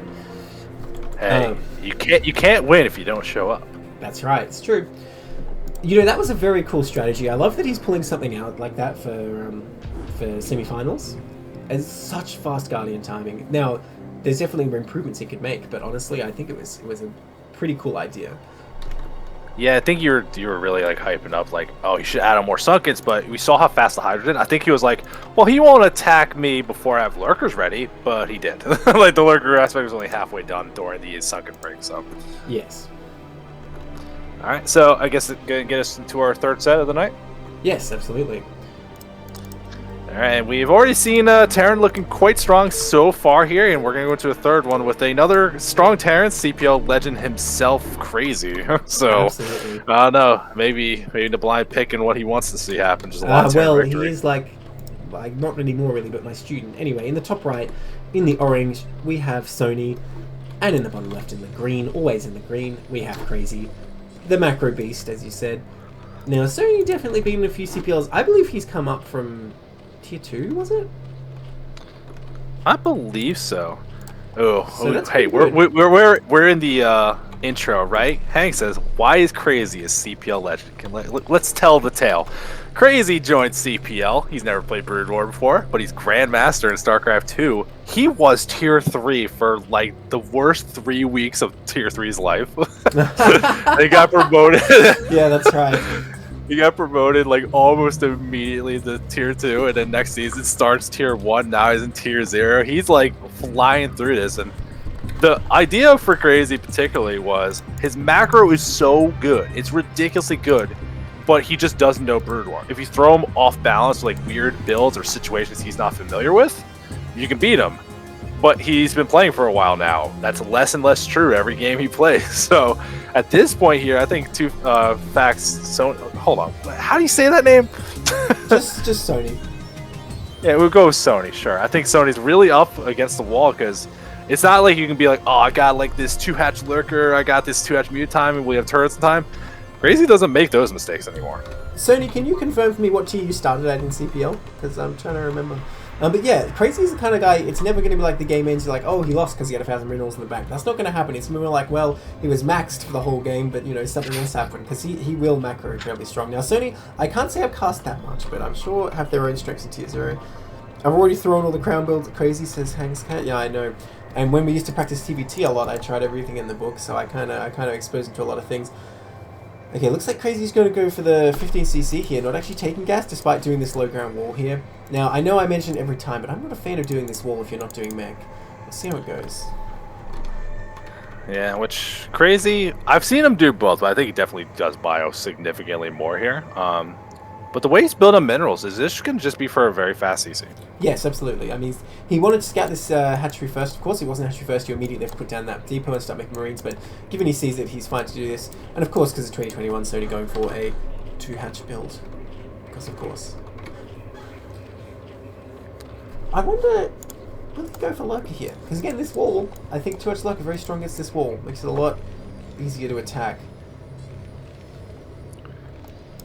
I mean, if I was gonna blindly guess what build would Crazy do, he definitely feels like a 5-Rex +1 that gets to eBay before the academy, like really gearing up for later.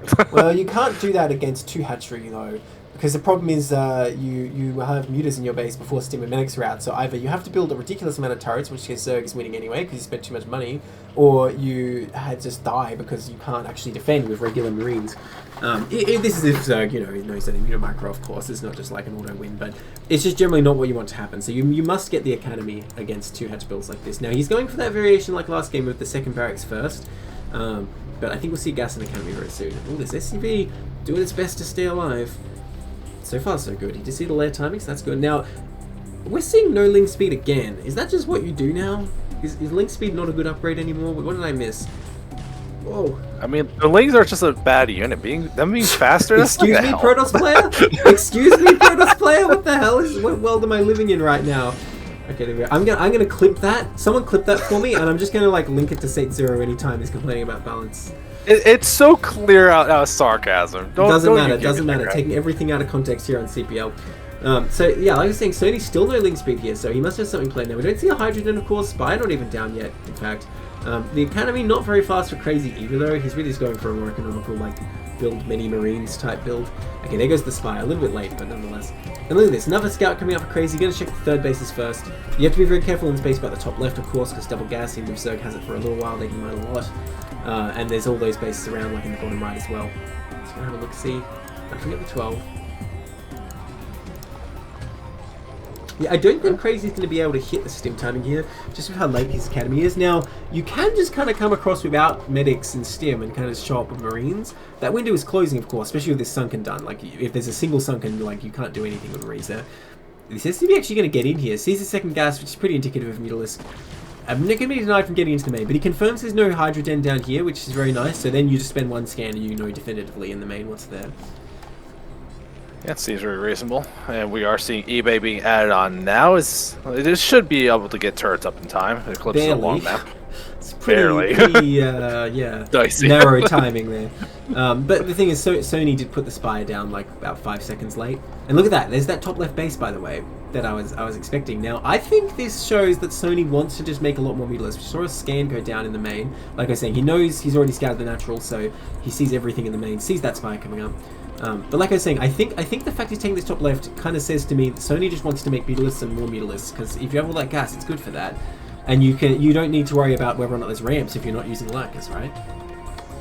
Yeah, I mean, it could also be Crazy Zerg if we see a reasonably fast Evo chamber to get the armor upgrades rolling. But yeah, I think it's definitely going to be a lot of Mutalisks. It's definitely would be my guess of what we're going to see here.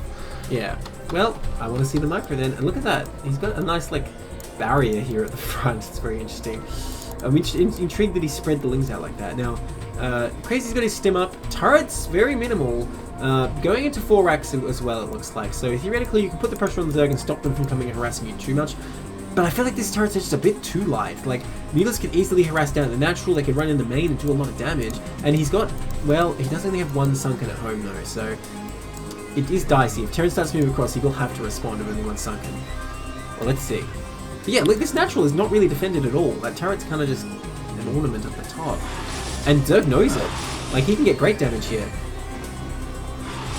But it does trick we're Crazy. seeing Crazy. Yeah, sorry. Yeah, Crazy's not going back to defend. He's definitely going to defend by attacking. And as you should with Bio. Force the Mutas to come back, but that means he is going to take some decent damage in the meantime. But still, it's a lot. Oh, don't be indecisive, Crazy. That's the worst thing you can do right now. You need to make a choice. Zerg is not respecting this threat, only just starting the colonies now, and the Mutas are still at the wrong end of the map. Crazy might actually break through here, actually. I said actually twice in the same sentence.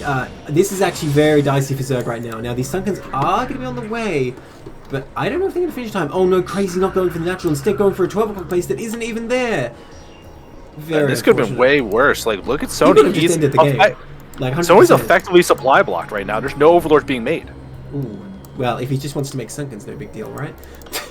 Yeah, so now, Crazy's taken a bit of SCV damage and did not achieve anything with this move out. I really think he could have busted through there very easily. I mean, even now, it's kind of like, well, if the Mutas aren't here, you're kind of sizing this up with this force. There's no link speed, don't forget. Hydrogen going down, much to my surprise. Morphing overlords all over the map now. Looks like Crazy's just going to keep reinforcing, and I mean, with a certain amount of bio, he will still attack here, and Lurkers are a long way away. Now, with the amount of turrets he needs, these Mutalists need to ease off. And they do, but they've done their work. They need to get home and just think about defense right now. Oh, big mistake, big misclick, I'm pretty sure, from Sony here. Made 6 Scourge. That's such a pain when that happens. I assume... Oh, hang on, these Mutalisks. Okay, they're good. Never mind. I assume he hasn't rebound the Scourge hotkey to something else, because you press select lava, then you press S again, boom, Scourge. Yeah, not exactly what you're looking for, but hey, that means you're ready for the vessels eventually. Not so bad. There is a scan at the natural. We'll see if Crazy decides to go for it. Scans keep going down, but I don't know what he's looking for at this point. He's looking for a third, but he's not finding it. Yeah. Oh no, he did scan. He did scan the top left. Oh no, he didn't. He doesn't have vision of that location. Oh, I was clicking the wrong guy. God. He probably scanned the map, seeing what his opponent is up to. But yeah, I mean Sony's fine defending this now. Sorry. Sony could take the 9 o'clock, you fucking animal. I mean, it's a strategy sometimes, because Terran's so focused on your side of the map, and they're like, where is it, where is it? They don't even check that. So it's definitely something you can do. Now, I don't think he should be flying these Mutas away. If Crazy realizes there's nothing here, like, look at these Marines, look at these Sunkens, you can tell he's going to win that fight. If the Mutalists show up at Crazy's base, if Crazy's smart, he'll just instantly attack, and I think he'll break through. Look at that. He scans, he's like, alright, there's nothing there then, alright, here I go. Yeah, and here it stems. Here goes the attack. It's only 3 Sunkens up the front, no Lurkers or anything. Lings don't even try to engage. A couple Hydras, they're not even attempting to help, and here comes the Mutas back to defend, but all the static defense is already gone. You got so much bio here, you can melt through a million things. Then the Mutas are going to have to try to figure out how to engage on this. There's not a lot to help surround, so it's just going to be the Mutas going into Stim Marines here. They are trying to get their good work done the best they can, but taking big damage already. Only 7 left at this point. Stim Marine's so strong against this, and Sony's going to try to run away. Oh, man, that is just painful to watch. Oh, well, look at that. They're picking off those ones over there, and the Lurk's morphing. The Lurker, not the Lurkers. But the hatchery is dead. He probably get this hydrogen entry. Yeah, these Mutalists can't really fight on their own. Look at that. Nice scan. Takes out that Lurker too. That's the last defense. GG. I mean, yeah, that Crazy schooling us on basic TVZ concepts there. If you don't have the defense at the front, the Mutas go away. The Marines are like, alright, here we go. Yeah, it turns out Stim Marines do a lot of damage very quickly. Yeah, who knew? I think the big problem here is that Zerg was harassing the natural while Terran was moving across the map, and once he's in position at the natural, you know, once the Marines are standing still and trying to hold a spot, it's a lot easier to defend against Mutalists, whereas if they're trying to move, you have a lot more opportunities to do damage. But he was just harassing the natural while the bio was moving across the map, so it was able to get in position at his natural and even reinforce without any harassment, and then he just had this really dangerous army, and Sony had to defend with his Mutalists, but instead he sent them out, and well, Crazy's just like, okay, here I come. Well, there's also that part that you were saying, oh, he took the double gas base. We're thinking it's going to be a lot of Mutas. It wasn't that many Mutas, and it was kind of slow for Lurkers, too. Kind of the worst of both worlds. That there wasn't that, like, nice mid-game unit to kind of stall your way into Hive Tech. Yeah, I mean, if you're going to go for those Mutas, you have to be constantly battling too. Hang on, I'll talk about that in a moment. In the top right. still in the green. We have Crazy, currently up on game this best of 3. And in the top left, we have Sony in the pale yellow. So yeah, like I was saying, if you do go for that option, right, you have to constantly be battling the Terran army. You're just like non-stop micrometers against them, right? So it was kind of already a given, I guess, that he wasn't going for that by the fact that he was kind of letting it build up. But yeah, I agree. If he didn't go for Lurker, if he just kept building more Mulas, maybe he would have been able to do something. But still, we would have had the same problem if he moved them out towards the Terran base, no matter how many of them he had. You can never really commit to like a base race Mulas. You're just not going to end up winning because Terran will keep trying to like build turrets over here, over there, and even if they don't kill your mutas, generally they'll kill all your buildings first because they just have less buildings. The Marines just do more damage to them. It's just not a thing, you know. Yeah, that's fair.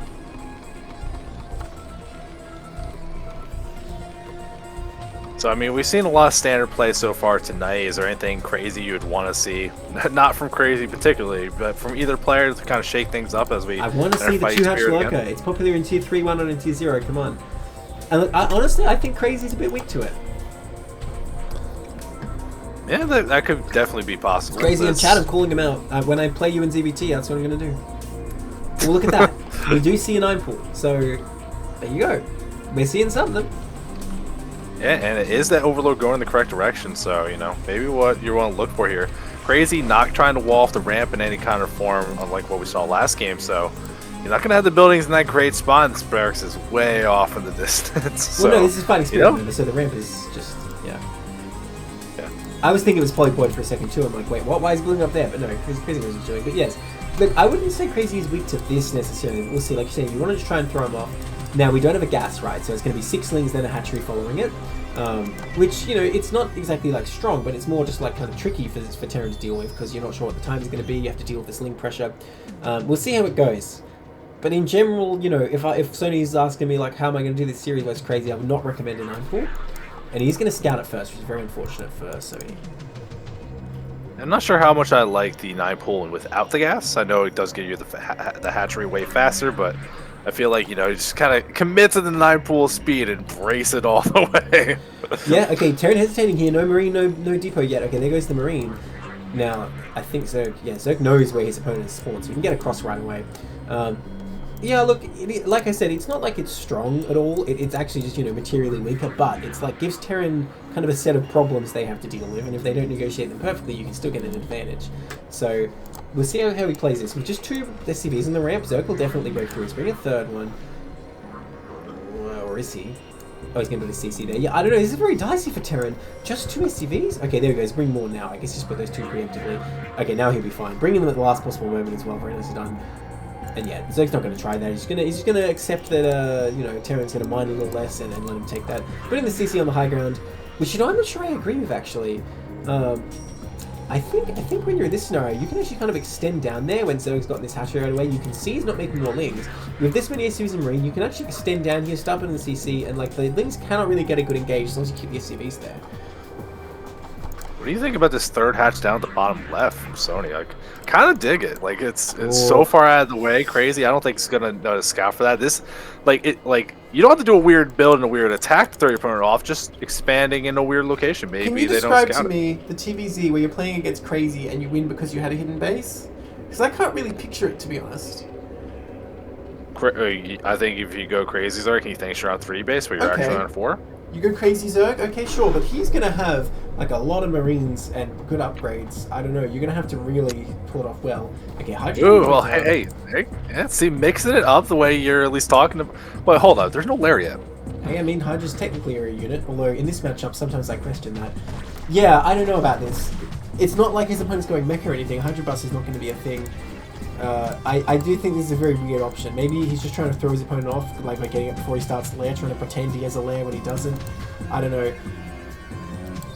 Yeah, this definitely feels a little more in the weird for the sake of being weird, because I hear it all the time about how good can Hydras kill an SCV? 12 shots? It's kind of awful. It's kind of real awful.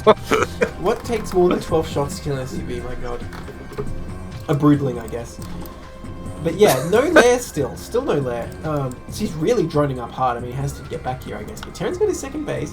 His gas is going up, his cannon's going up. I mean, how's Terran going to stop the stim timing coming out here? He's going to get like a bunch of sunkens here, and there's no real way for him to defend this bottom left if Terran finds it. Now here's the thing, even though he got this so early, Terran's, when he gets his stim, is going to assume you're going to start to be taking third base. So whether he scans it when it's done or he scans it when it starts, doesn't matter. He's still going to go down there with Stimomedics, and I don't see how Sony could possibly stop him. Leia's starting now at 5 minutes. And like, look at like Sony's like spreading out lings in the middle of the map. I'm very lost about what I'm looking at here. Well, he wants to see if Marines are moving around the map, so I don't dislike this at all. And look, he has one at the third as well. So anywhere Marines might go out to push across, he's got a pretty decent spread of vision. So I like that.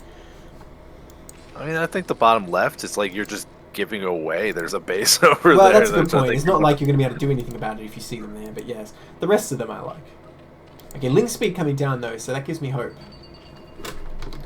He's got a chance. He's got Ling speed. I don't know. I mean, we'll see how this game progresses, but at the moment, I don't really like what we're seeing from Sony. Like, it just feels like you're doing something a little bit weird just to fuck with Crazy. Oh, sure. There's nothing wrong with that. You know, like it. Oh, he scans. He doesn't see the lair yet. He still doesn't know there even is a lair. So you scan that, and you're still probably kind of scratching your head, like, what's he even doing? I want to see him get a spire. I want to see him just not even use his hydrogen, but alas, he gets the lurker aspect immediately. I'm kind of sad, just to throw Crazy off. Just like, I mean, look at this. Crazy already getting 2 bunkers in a turret in front, anticipating lurker before he even scanned that there was going to be a lair necessarily. But I guess he assumed he got the lair at the natural, so he didn't see it. More barracks coming down. Factory coming down with just 3 barracks as well. Man, I think in fact Crazy's going to come out with the first vessel and push across, and I'm struggling to think how Sony's going to possibly defend it. If he doesn't tech Hive, if he just powers on Lurker Ling, he could potentially take a big fight with like a lot of Lurkers, a lot of Ling maybe. Oh, there's another scan at the natural, sees the lair, which I mean, again, you're assuming it's happening. And with this factory and 3 racks, I'm actually thinking he might go into siege tanks. Yeah, absolutely he will. I'm expecting you can get 1 starport pump tanks as well, just get 1 vessel. You push across with 1 vessel, siege tanks, so that you can push through any lurkers, and then you start shelling the Zerg natural and like wait for them to try and do something about it. And usually what Zerg's doing is they're getting Dark Storm. That's going to be tricky for Sony in this scenario, because the economy is not that good. He doesn't have a Queen's Nest yet, he's scrambling to get lurkers even still at this point.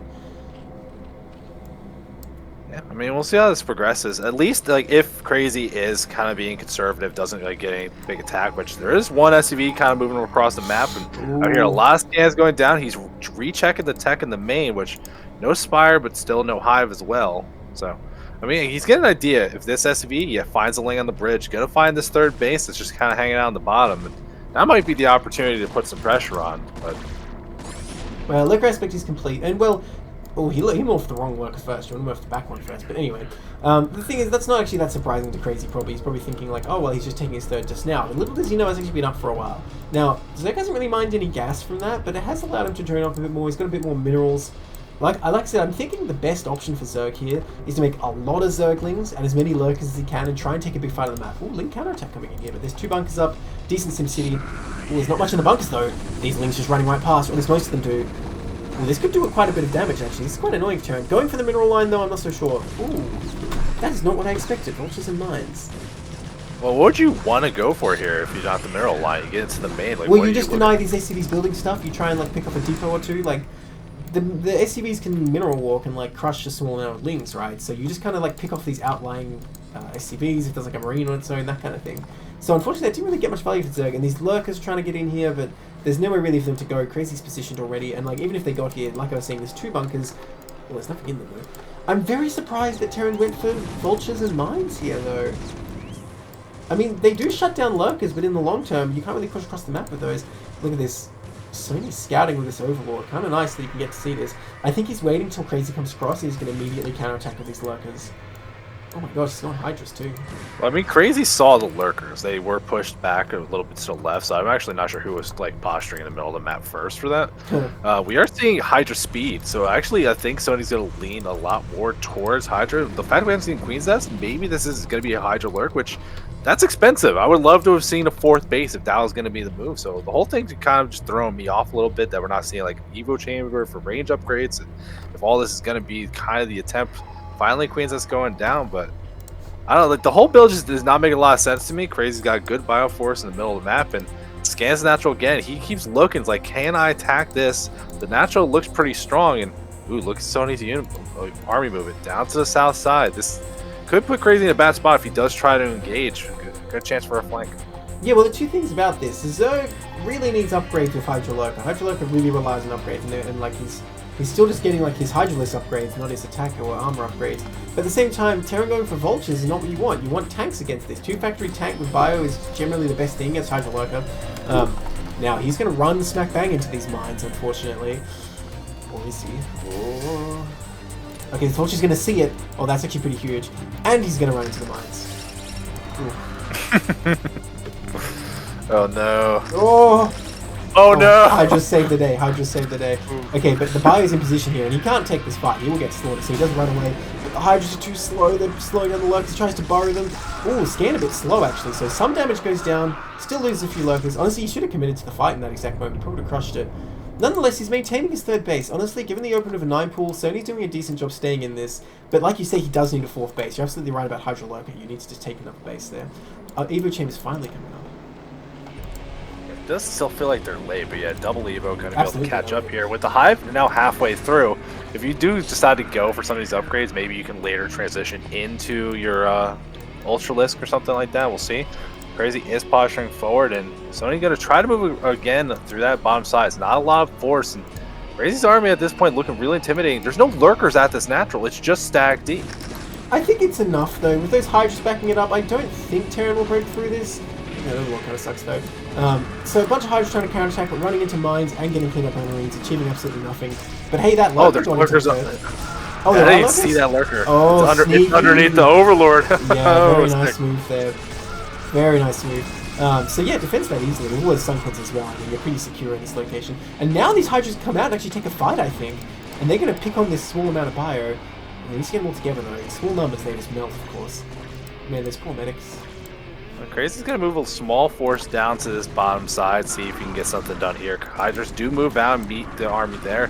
It's going to trigger more move out, but Sony now, you know, repels the force in the natural, can move out here. That's so disgusting, though. There's just 3 stacked lurkers underneath the 1 Overlord that you can't see. Hey, bring a tank over there, and then Zerg will be saying it's disgusting. You're not wrong. But Crazy is at least taking their 3rd CC, so it's going to be 3 base versus 3 base. Ultralisk Cavern halfway done, and working towards this armor upgrade, so I think that will be the late game plan. Crazy's going to have to figure out something to do with it, but I mean, they got enough barracks. They're going to really turn out, and they do double vessel production now. Zerg's trying to do too much here right now. He's getting Consume and Ultralisks. While only on 3 bases, he really needs to get down here, take this natural, and kind of stick to the Hydra Lurker. Probably with Defiler is the best backup, but I don't like getting Ultralisk with it. Because what's good against Ultralisk, right? Like tanks, and I guess mines. And it's Crazy, I honestly feel like tanks would be the better option, but nonetheless, he's getting plenty of mines right now with these Vultures. At least he was, maybe he's stopped. So I don't think Ultra is necessarily a good follow-up. But at the same time, Crazy not building any tanks, gonna have a hard time against all these Hydras, and potentially any more Lurkers coming out too. Nice mines going down the left then. Yeah, I wouldn't actually mind Defiler to get Plague. I think Plague would be pretty useful here. Hey, look, Dark Swarm is still pretty useful. Oh, is he irradiating lurkers there? Very nice. It's not the best, obviously, when using Hydrolist, but you can still make use of it.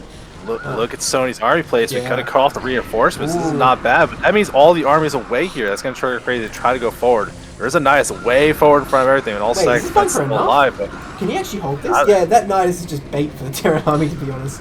Oh, I guess Terran will hold this for repair. Yeah, no, these Hydras will die. They need to get out now. Oh no. Oh no. I don't know, it's actually kind of close, but with that many SCVs, it's barely this gonna hold is dumb, it's so dumb! Oh. Yeah, that's a huge chunk of Sony's army there. Very unfortunate. And now this 4th is undefended, but the Defilers and the Ultras are out. I mean, that is pretty hard for Terran to deal with. No mines on this side of the map. Look at that. He's just going to go straight for the counterattack. Sony does not care about defending himself. He's just going to go for the aggression, but maybe this is a mistake. If there's a defense matrix available, which there might... yes, there is. Oh, look at that. Another Ultras pops out there. Do they have Chitinous yet? They do have Chitinous, but they don't have speed. Terran on +1 only, though. Against his +1 armor, going to have a hard time killing these, but without much support, they don't get that much done. Especially without speed. Still a lot of Marines falling, and the Zerg force is getting ready to attack the natural as well. At the same time, this Terran is being pushed back here. I see Radiate's going down. Yeah, there was a lot of bio that Crazy's pushed by the Zerg Natural that wasn't involved in the fight, way off on the side of the bridge, so Sony got to fight that basically half at a time, which is a perfect situation, honestly. Yeah, I mean, look at this Darkstorm too. I mean, he's just to kind of pull the side. Now, without Lurkers here, it's not like everything's kind of exploding at once at least, but he is getting in there. you know, I always say the hard cannon Ultralis's buildings, they have a very hard time getting past these like turrets and stuff. They need to just target that turret or bunker and just try and do that. But the Lings themselves are doing enough damage. One of those Lings has 6 kills. Oh my gosh, so much bio dying out of the sword here. There's so many vessels, but they can't do anything. And Crazy has all this like army still at the bottom left that's not moving forward. So only going to keep pushing into the natural here as SV is getting pulled, trying to fight or trying to retreat, which just reveals the 30 o'clock base for these I units don't to think go. Sony really cares about that. Here. He's going for the throat here, going for the kill. Now, Crazy forced to make some firebats here with his Dark Sworn, but against Ultralis, they're going to have a very hard time. That SCV is a goddamn hero. Oh wait, no, I think it was the tank that killed it. I don't know. Never mind. I thought the SCV killed it, but unfortunately it didn't. But look how many Lings are coming in here. I don't think Crazy can hold his main. I think he's going to lose this game. GG. Wow. I feel like if you asked me like multiple points throughout the games, like who do you think's going to win? How about now? You want to change your mind? I like most of the time, like Crazy looks like he's in a great spot, but Sony found the opportunities to get the counterattacks, and Crazy, I guess, not committing to the attacks they want to do, like not really finishing the job, and just gave Sony a bunch of time to build up to the army that got the job done. I still maintain he should have made tanks, to be honest. Yeah, like, it's not like the Vultures didn't pay for themselves, because, you know, Vultures will do that, but tanks would have been, you know, enough to kind of fight the army straight up. That's it. If he's going to get mines, he could have put a lot of mines on the 12 o'clock say, stop that counterattack path, any of these things. So unfortunate that he didn't, but nicely done by Zerg there. Yeah, and hey, that means we get a game 3. We can see what the third map is, Ascension. Nice. First one of the day. Alright, in the 12 o'clock position here, in the magenta, we have Sony, and in the bottom right, in the green, we have Crazy. Now, I don't want to say anything, State Zero, because you know my history with this. Maybe he just, you know, fell off his chair at the start of the game, you know? No, you know what? I think we can. I think we can commit to saying something about this one for once. Which, I mean, he's gonna throw down a hatchery. The 4 hatchery. All right. So we got a little bit of strategy we could talk about real quick. Look at that drone. What is the difference between a 4 pool and a 5 pool? So a 4 pool, you have barely enough to kind of like make Lings and send them, whereas a 5 pool, you have the option of like building up drones behind it while your initial Lings do damage. You can still send Lings as well, of course. But it's like a 4 pool. If you don't outright kill them, you're not really doing anything. Like, there's not much you can do. You're pretty dead. But 5 pool, like, if you do like huge damage, potentially the game can keep going. Right, but like, is the timing that the 4 pool would get lanes to your base so much greater that you should do it over a 5 pool? Yeah, I mean, it's an advantage. The thing is, though, in TVZ, I feel like it's kind of like, well, if CC first, you win. If not CC first, you probably don't win. So probably might as well go for a 5 pool. I don't know. It depends how good you think your micro is, right? And we always say Crazy's macro is a strong point, right? Not that his micro's been bad by any means. Maybe Sony feels like he can out-micro them here, so getting in there with that 4 pool really fast might be the way to go. Now, he made one too many droids here, unfortunately, but a couple more links coming up in a moment. Yeah, I feel like this is this barracks placement being very far away from everything else that Terran has. This might come to bite him a little bit in the ass. Well, ultimately Zerg has no choice with this because he has to prepare for Megaliths later in the game, so you need to be setting up Meteor Choke. But yes, it is going to make it difficult dealing with his links coming out. The first 4 are out. Is he going to find a way to avoid this SCV? I believe his Overlord's sword. His Overlord did see the SCV. Okay, well this SCV is going to run right into it, sees the Lings out already, so he's going to go, oh, okay. And if he can get here and start drilling through this choke, maybe, but it is quite wide, right? This is why he chose to do it on Ascension, right? This is not your Fighting Spirit ramp. This is an Ascension, like, 2 eggs still makes it wider than an Ultralisk type choke. And these SCVs getting in position, but I don't know, these Lings probably going to be able to get through them. The Marine's not even done yet. Now, Sony can't hesitate. He needs to go in for the attack immediately. Here we go. Yeah, I think you can walk your way through. Want us to be trying to move out, trying to do something, but that means they're not really blocking off the entrance anymore. The lane's getting in. Oh, nice block. That Marine, he cannot lose it. Oh, it gets cornered and dies. Okay, so more Lings are on the way here. Another Marine comes out. Needs to get on top of that Marine, though, and doing its damage, taking out these Lings. What happened to the stream of Lings? Why did they stop? Oh, no. Was there a supply block? It looks like Crazy is actually going to stabilize here, because I'm not sure what happened. The rally of Lings just halted. And now, I mean, what does Sony do from here? He's literally still just making Lings, but Crazy's going to build more and more Marines up behind this. Ooh. Well, that's a nice pick-off, given he didn't lose those. They can go regenerate and come back in a minute. I mean, like that. I guess that's the strategy, right? Like build up lanes and just hope like crazy goes. All right, I don't need to hold the entrance anymore. Like I don't know what you do at this point here. He is resending that scout SUV back in. Wants to see what's going on. Sees a lot more lanes being made. He's gonna get in and see 4 drones and nothing else. So is he gonna take a hatchery with 4 drones in the main? This is crazy. I mean, I don't love it. No, I mean, you need to drone up more if you're going to do that. It doesn't really make sense. What's it doing for you? Nonetheless, like, looks like... Okay, Crazy going to have a little look-see. See, there's still a bunch of things there. Starting to build this forward bunker. I don't like this move at all, to be honest. And this may be very risky. These Lings are going to try and get through, but the SV's doing a decent job blocking, and there's just enough Marines there, I think, that it is gun all this down. Decent micro as well, pulling back a little from Crazy. And yeah, he's going to kill every Ling there. GG. I guess as it serves as a bait, it's worth it. So, that means Crazy wins 2-1. Well, I guess they didn't want to waste any time in the 3rd game, you know, they came this far, taking it to 3 games, they're like, oh, everyone else did 2 games, let's just end it real quick. Yeah, I mean, we guess, like, no, we don't want to play Ascension, right? Just whatever, no big deal. Now, Sony is in the chat, like, was there a supply block or something? Because, like, the mineral spiked up to, like, 150, 160, and it's like, I don't remember seeing a supply block, but I don't know why the production's halted. Yeah, so, one thing about that game, right? I feel like if Zerg keeps rallying and like Terran's just making 1 Marine at a time, if you just keep killing that 1 Marine, if you're not killing SCVs, you kind of eventually build enough links to do it. But yeah, like you say, it's kind of paused, it seemed. At any rate, that's another win for DestrucToads here. So they're up to 3-1 now.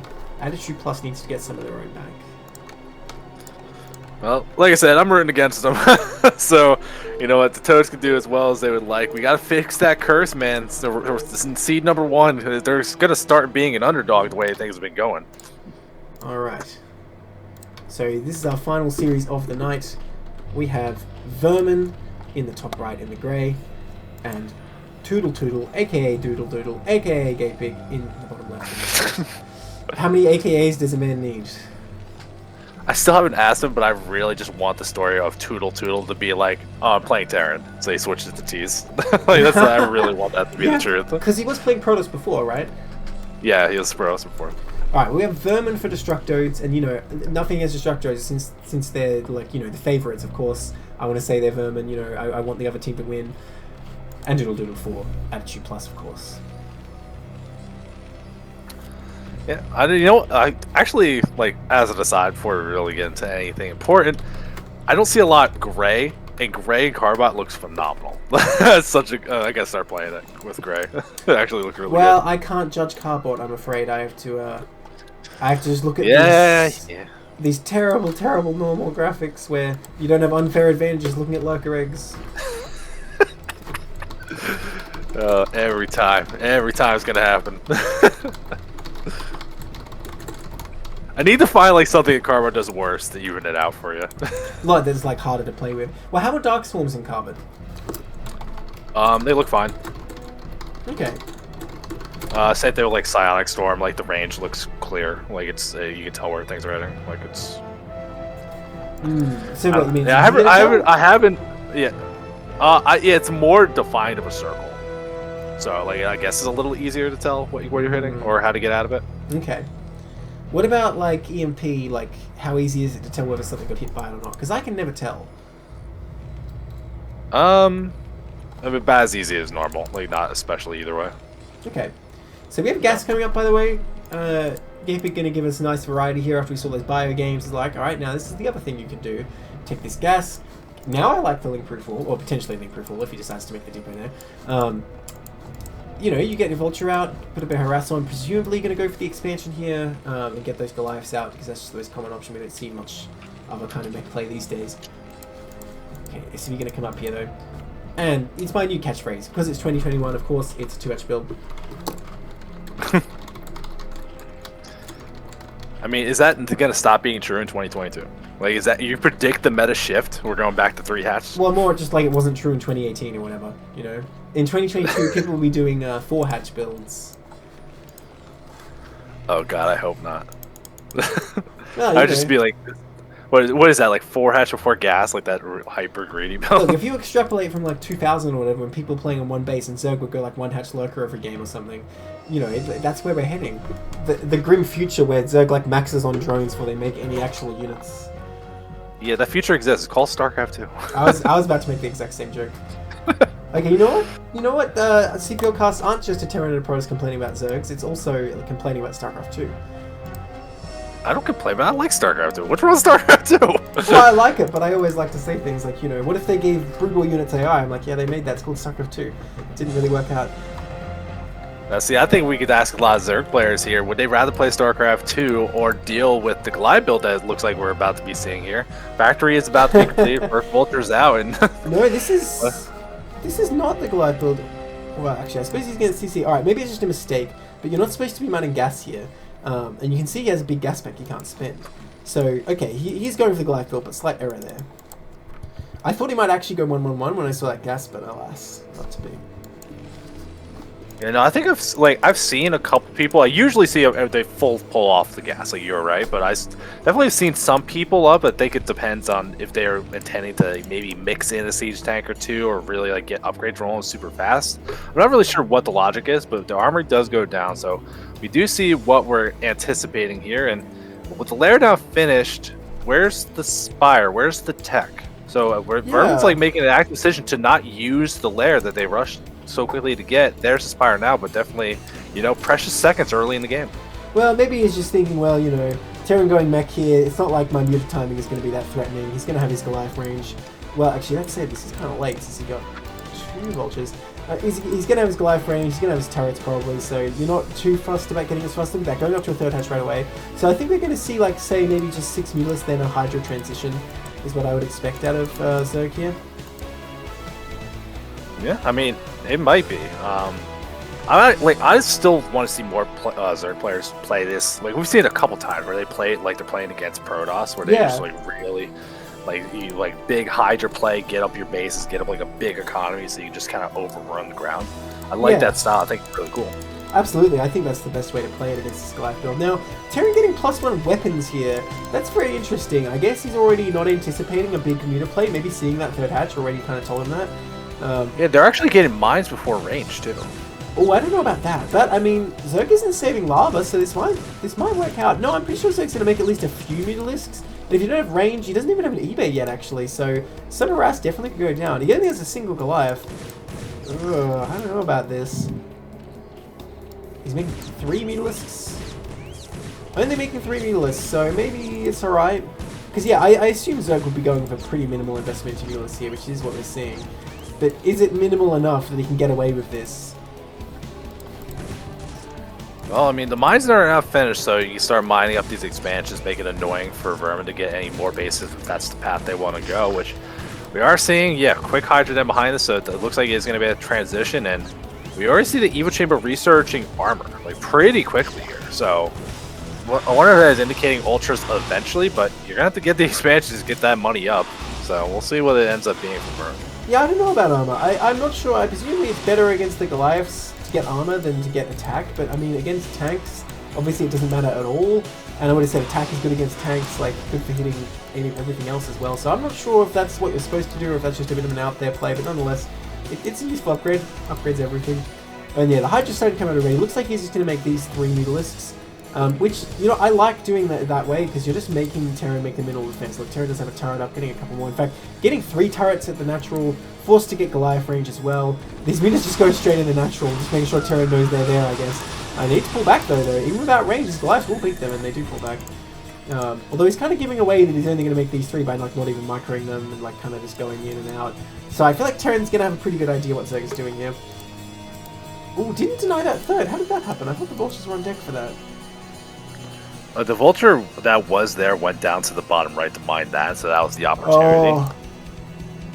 Which the Overlord was in vision, so the mutants killed that one mine. So, you know, good heads up play from Vermin to make sure they can get that base up. And there is that one mine laid at the ramp, so always the chance for shenanigans, which would be really funny if anything crazy happens. Yeah, like a Hydra just happens to be going there with the drones too. Oh gosh, I can hardly imagine the pain it would cause.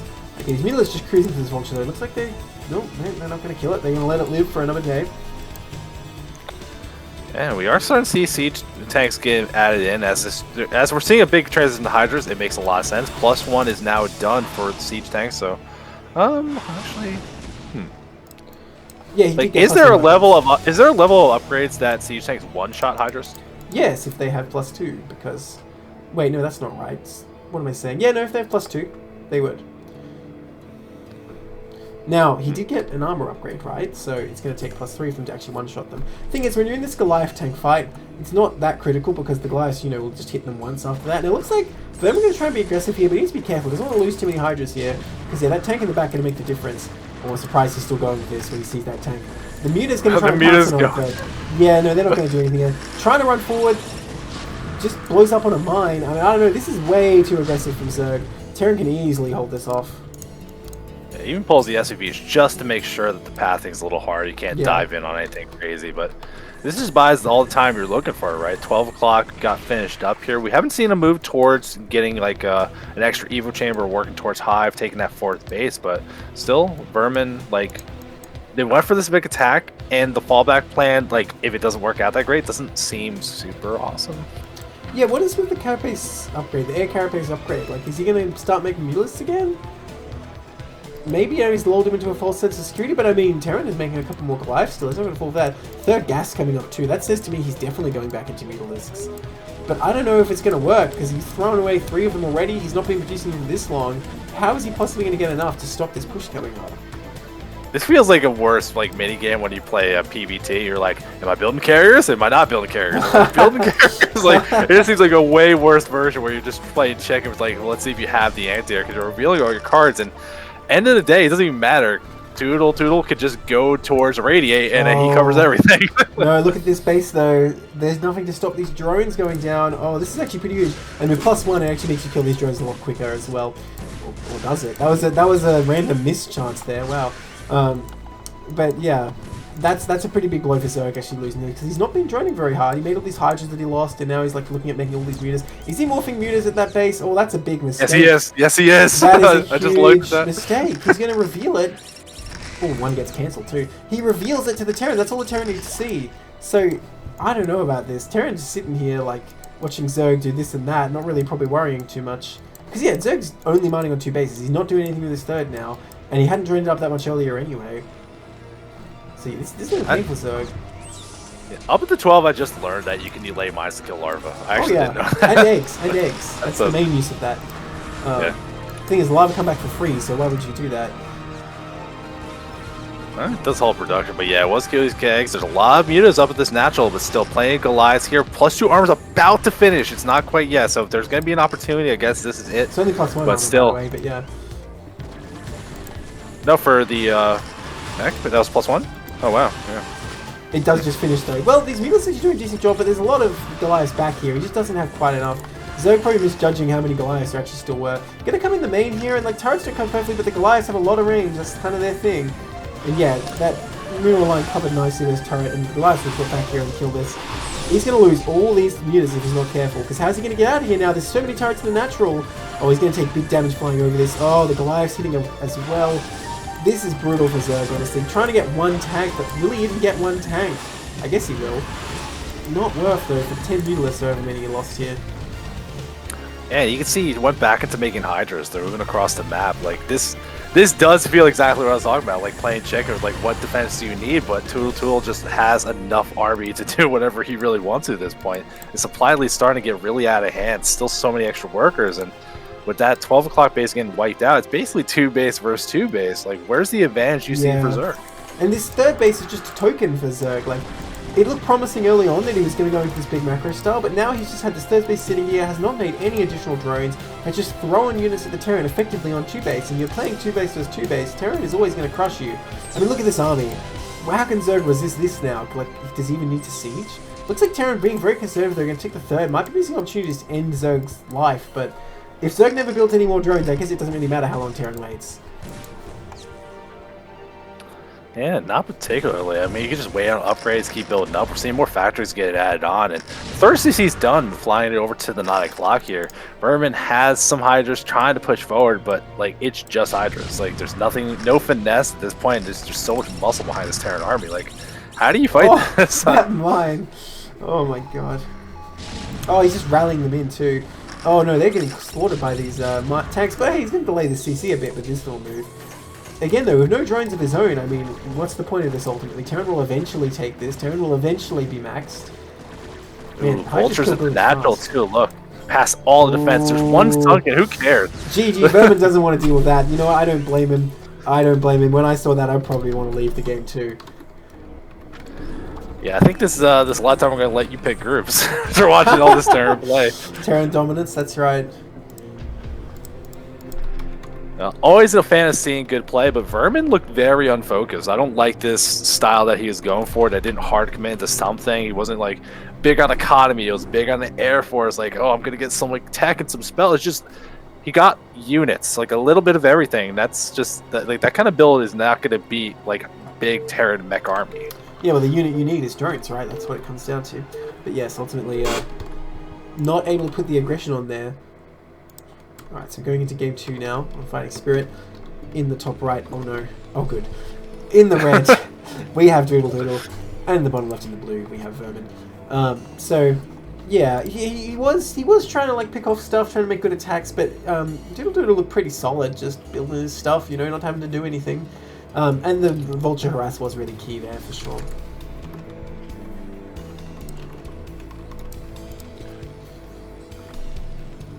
So, I wonder if Doodle Doodle just goes mech every game?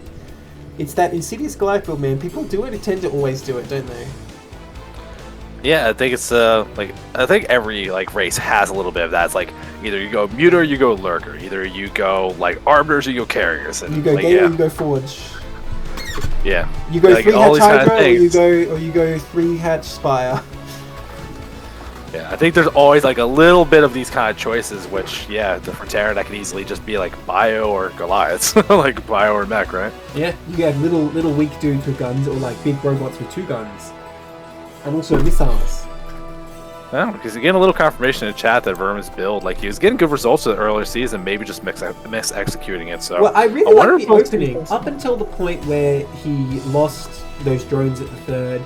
And he wasn't remaking them, he was just making mutas. I liked it. But going back into mutas after switching to Hydras, I don't know. By the way, it's a 9 pool this time. The second one is with the extractor truck, yeah. Of course. So it's going to be the same thing we saw before. The hatchery's going to come up after it, and that did work for Zerg last time. And this is kind of what I talked about against Crazy, where it's not like it's actually stronger for the Zerg. It's just kind of trickier for Terran to know what to do. And in a long game, Zerg was kind of able to navigate it better, and Crazy a bit thrown off. You know, not quite sure what to do about it. So maybe that's what we're going to see as well. Now, if it's mech, which so far no gas, so probably not. I was going to say, if it's mech, sometimes Terran's like cutting the Marine. But the thing with that is, once the Lings get into the base, the Vulture's going to be on the way. And as soon as it comes out, the party's over. Like, it's going to kill all the Lings, right? So you just have to try and do some damage and get on with the game. But no gas this time. But it is cross positions, which is a bit awkward for Zerg here. Yeah, a little bit unfortunate, but if you could apply the same logic we talked about Crazy, just throw him off the game a little bit. As we said before, Gay Pig, Doodle Doodle, whatever, used to be a Protoss player, so, you know, maybe not all that Terran experience, even though they've been playing it all season this season. You know, it depends on how much they know to deal with it. The SUV does see the Lings move Oh, no! He built the second depot blind at the natural. That's a big problem for Terran right here. Yeah, he has to cancel it. Oh, wow. Damn. Well, that's why you don't do that blind. You send a second scout. And you have to build in the main. So, honestly, even if Zerg doesn't do any damage now, like, he just delays the natural with these Lings a bit, it's not looking too bad. And unfortunately, he will not do any damage because he went straight to the bottom right, did not drain scout. But, like, this is kind of nice for Zerg because he's like, making him build his CC on the high ground. All these STVs are pulled. I'm not sure he's not behind necessarily, but it's going to be okay. I'm going to say that much. It seems reasonable. I just want to see what the follow-up choice is going to be from Vermin as he gets that first 100 gas. Like, what is he going to spend that on? If it's Lair, I feel a lot more comfortable, but if he does go to the Ling speed, I'm not totally thrilled.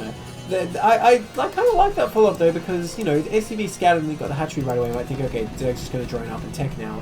But, I mean, if you're able to keep the scout out, you kind of make Terran timid here, and then they suddenly move down, you suddenly come in. Now, look at this. Vermin trying to get in here, but nice SCV micro keeps them both alive. So not achieving anything there. And now it's like a lot harder for him to delay this natural as well. So not a great move there. The one Marine coming out to bully these Zerlings, but oh man, is Vermin just gonna take it? He's not gonna stand up for himself? Okay, that Marine pulls back. I mean, you wouldn't stand there and fight. He's got a gun. Yeah, but there's 3 of you. That's true. What, like you and your buddies are gonna fight a dude with a gun. Well, I don't know. Look, if he's chasing us down to like shoot us, like what choice do we have? I guess running away is the choice, isn't it? Look, is SCV gonna get caught by these lings, or is it? Goodbye.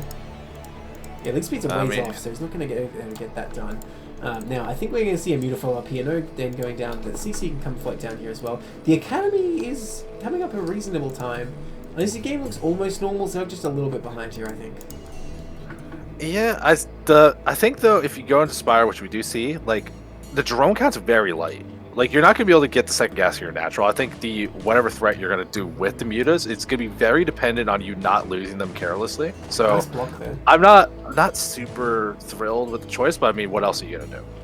Yeah, for sure. Now he's making a whole bunch of lings here as well, and pretty low drone count, at least single gas. So maybe the idea is he's actually just going to attack with lings, kill all the bio, and then come in with the Mutalisk. I mean, look at this. He'll have a very good window where Steam is not going to be up, Make's not going to be up, and then, like with speed, these lings will absolutely get on top of those marines and crush them if there's no reaction from Terran. Now the medics are out. He needs to get his forces together and attack pretty quickly here. Steam not starting though. Oh, there it is. Yeah, I was just looking at that as well. So. You know, it should be up in time to deal with the mutas at least. The eBay is also on the way, so we'll see what it goes through here. Gonna jump in on top there, try to surround this Marines. Marines pull back very nicely. The medics are out, and even without Steam make a big difference. Couple Marines falling. Honestly, I think it's still worth it for Zerg, just reducing that count. Needs to pull back now. The medics are here, I think. Well, actually, no, I'm wrong. He's still killing a few. Oh, that's pretty brutal for Terran, actually. Down to 3 Marines. Now, the Spire is a bit late, though. Only finishing up now at like 540 or 545. Oh, second wave, though. The Terran getting a bit cocky, coming back out there after they were back, and now he's going to kill even more. Oh, my gosh. That's actually really good damage for Zerg. And look, he's even forcing fire bats to be made at this point. No turrets have been started, even though eBay's finished. So 5 meters on the way. That does deplete all the gas, but there's no anti-air here. This could be a great opportunity for Vermin. Yeah, I mean, I don't see how Terran's going to survive this. There's no turrets coming up.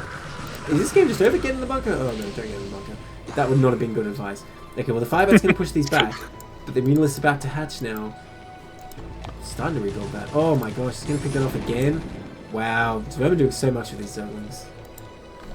Yeah, and that supply depot is not going to get finished. Ooh, Still he no scans bunkers. the mutas. He scans them hatching as we were like, oh crap, I'm supposed to be getting ready for that, huh? Yeah, I mean, isn't that like the best part about attacking at a perfect time? It's like maybe you forget turrets. Maybe I distract you from making turrets. Absolutely, that's the plan here. It's a very common tactic. You do a big ling attack situation against this turret's so close to finishing. Will he get that SCV?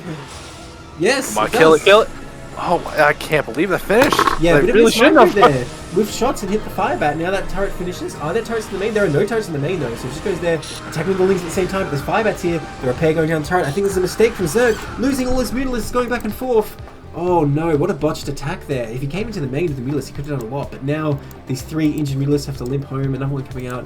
Okay, gonna try the front again, but he's really pushing his luck here. Terran well in position. Yes. Yeah, Stim's done now too. Like you can see this give one turret. Oh yeah, man. But look, he's down to 2 mutas. Well, 3, I guess, one by the bridge is not involved, but all the lanes do get killed off. That pressure advantage I think Vermin had, which Coach-Pupil still on the ropes. Like he still hasn't started those turrets in the main. All you gotta do is like float on in. You can see what's happening, but Vermin took too much losses, not feeling bold enough to go for it. At least waiting for some reinforcements. Yeah, you know, a bunker is actually extremely strong against me. This little scene, well, I'd say he doesn't actually have marine range yet, so it's having a hard time actually engaging. But once these turrets go up, I mean, it's going to become pretty unbreakable. And yeah, like, there's actually still 0 turrets in the main. It's kind of funny, but Zerg didn't even try it. Okay, now he's going to come across here, but now Terran has a decent amount of marines. Marine range is coming up pretty soon. I think he'll be able to hold this off, even if he's going to be a bit cost inefficient. I mean, Zerg is so behind, though. Here we go. Zerg's probably pretty mad right now. Like, what the hell? There was no turrets here the whole time? Yeah, but honestly, you gotta be so careful with these mutas because look what's like happening right now. Just starting with the Hydra now, the drone count's so low. He's been putting so much pressure on trying to get something done here. If he loses these mutas, like he cannot afford to keep replenishing if he's planning to transition to lurkers. Yeah, and a few more lings died at natural as well. Still trying to hit that, hoping all the bio will be in the main, but that bunker is well staffed. Oh, almost losing another muta. Yeah, he needs to pull these out. I don't know what plan Zerg has behind this because he has 14 drones and that's it. So this is kind of all he's got. Yeah, I mean, what I would want to see at this point is just Queen's Nest, rush to Defiler, YOLO with the Dark Swarm with lurkers. What are you putting on that? Yeah, well, I guess he has to have 102 then. I don't know. There's always the great. But he's got the Hydra Den working on Lurker. Oh, he does. Oh, well, that's something I didn't realize. Okay, gonna come in here and harass a bit more of the calm option now after all that super aggressive attacking. Yeah, gets a few SCVs for his trouble. Not bad, not bad. Yeah, whatever value you can get. Now he needs to ease off. Oh, loses the Mutalisk there. He gets a few Marines though. This is a great angle to engage. The turrets are too far back for this, I just realized. They're not placed perfectly. 2 HP SCV. I mean, I think with all the pressure, you're just putting them in spots. Like, just get them up, man. Okay, like, just get something to work with. So, you know, this is actually going to be really efficient for Zerg, especially with the Marines coming in here. He needs to stop sending them in there and try and crawl turrets here, because the turrets need to cover this location. Okay. But look, it's still 14 drones. Yeah. But I mean, if he gets there's no plan to transition. If he keeps picking off these Marines and Terran's not able to move out, and he suddenly has like 6 lurkers at the natural, suddenly things look good for Zerg. But that said, can he keep going in this angle? Still no more turrets being built. Ooh. Let's be careful. Not the best shot. I think a single Mutalisk attacked. Nicely done there. Yeah, baits them in again. He wants them to come into that narrow location where he can hit them, and they're doing it. Okay, well, we can. I'm gonna just comment on it because I mean, 14 drones. Like, going to keep harping, but he has 6 mining gas. That's why he has no money, like no minerals. Just you wait for the Scourge transition. Well, to be fair, when you paid for the Hydralisk, it costs 25 minerals, 100 gas to morph them, right? So you kind of need to have a gas imbalance. Yeah, but you can't even afford Overlords at this point. True, that is the thing. It does cost supply to do that. Oh, oh. These minerals are really taking a lot of damage at this point. Pretty bruised. Actually, 2 of them died right there. I'm looking at a lot of health bars that, like, a lot of red colors, a lot, like, lowest third here. Just as the Terran's getting brave to move out, but these Mutalisks can still hold it back potentially. He sees the eggs. He sees them. He knows what he's up against. Can these Mutalisks keep him alive? I mean, Terrapai's going to be able to surround them. Mutalisks, I don't know where they were going at the key moment.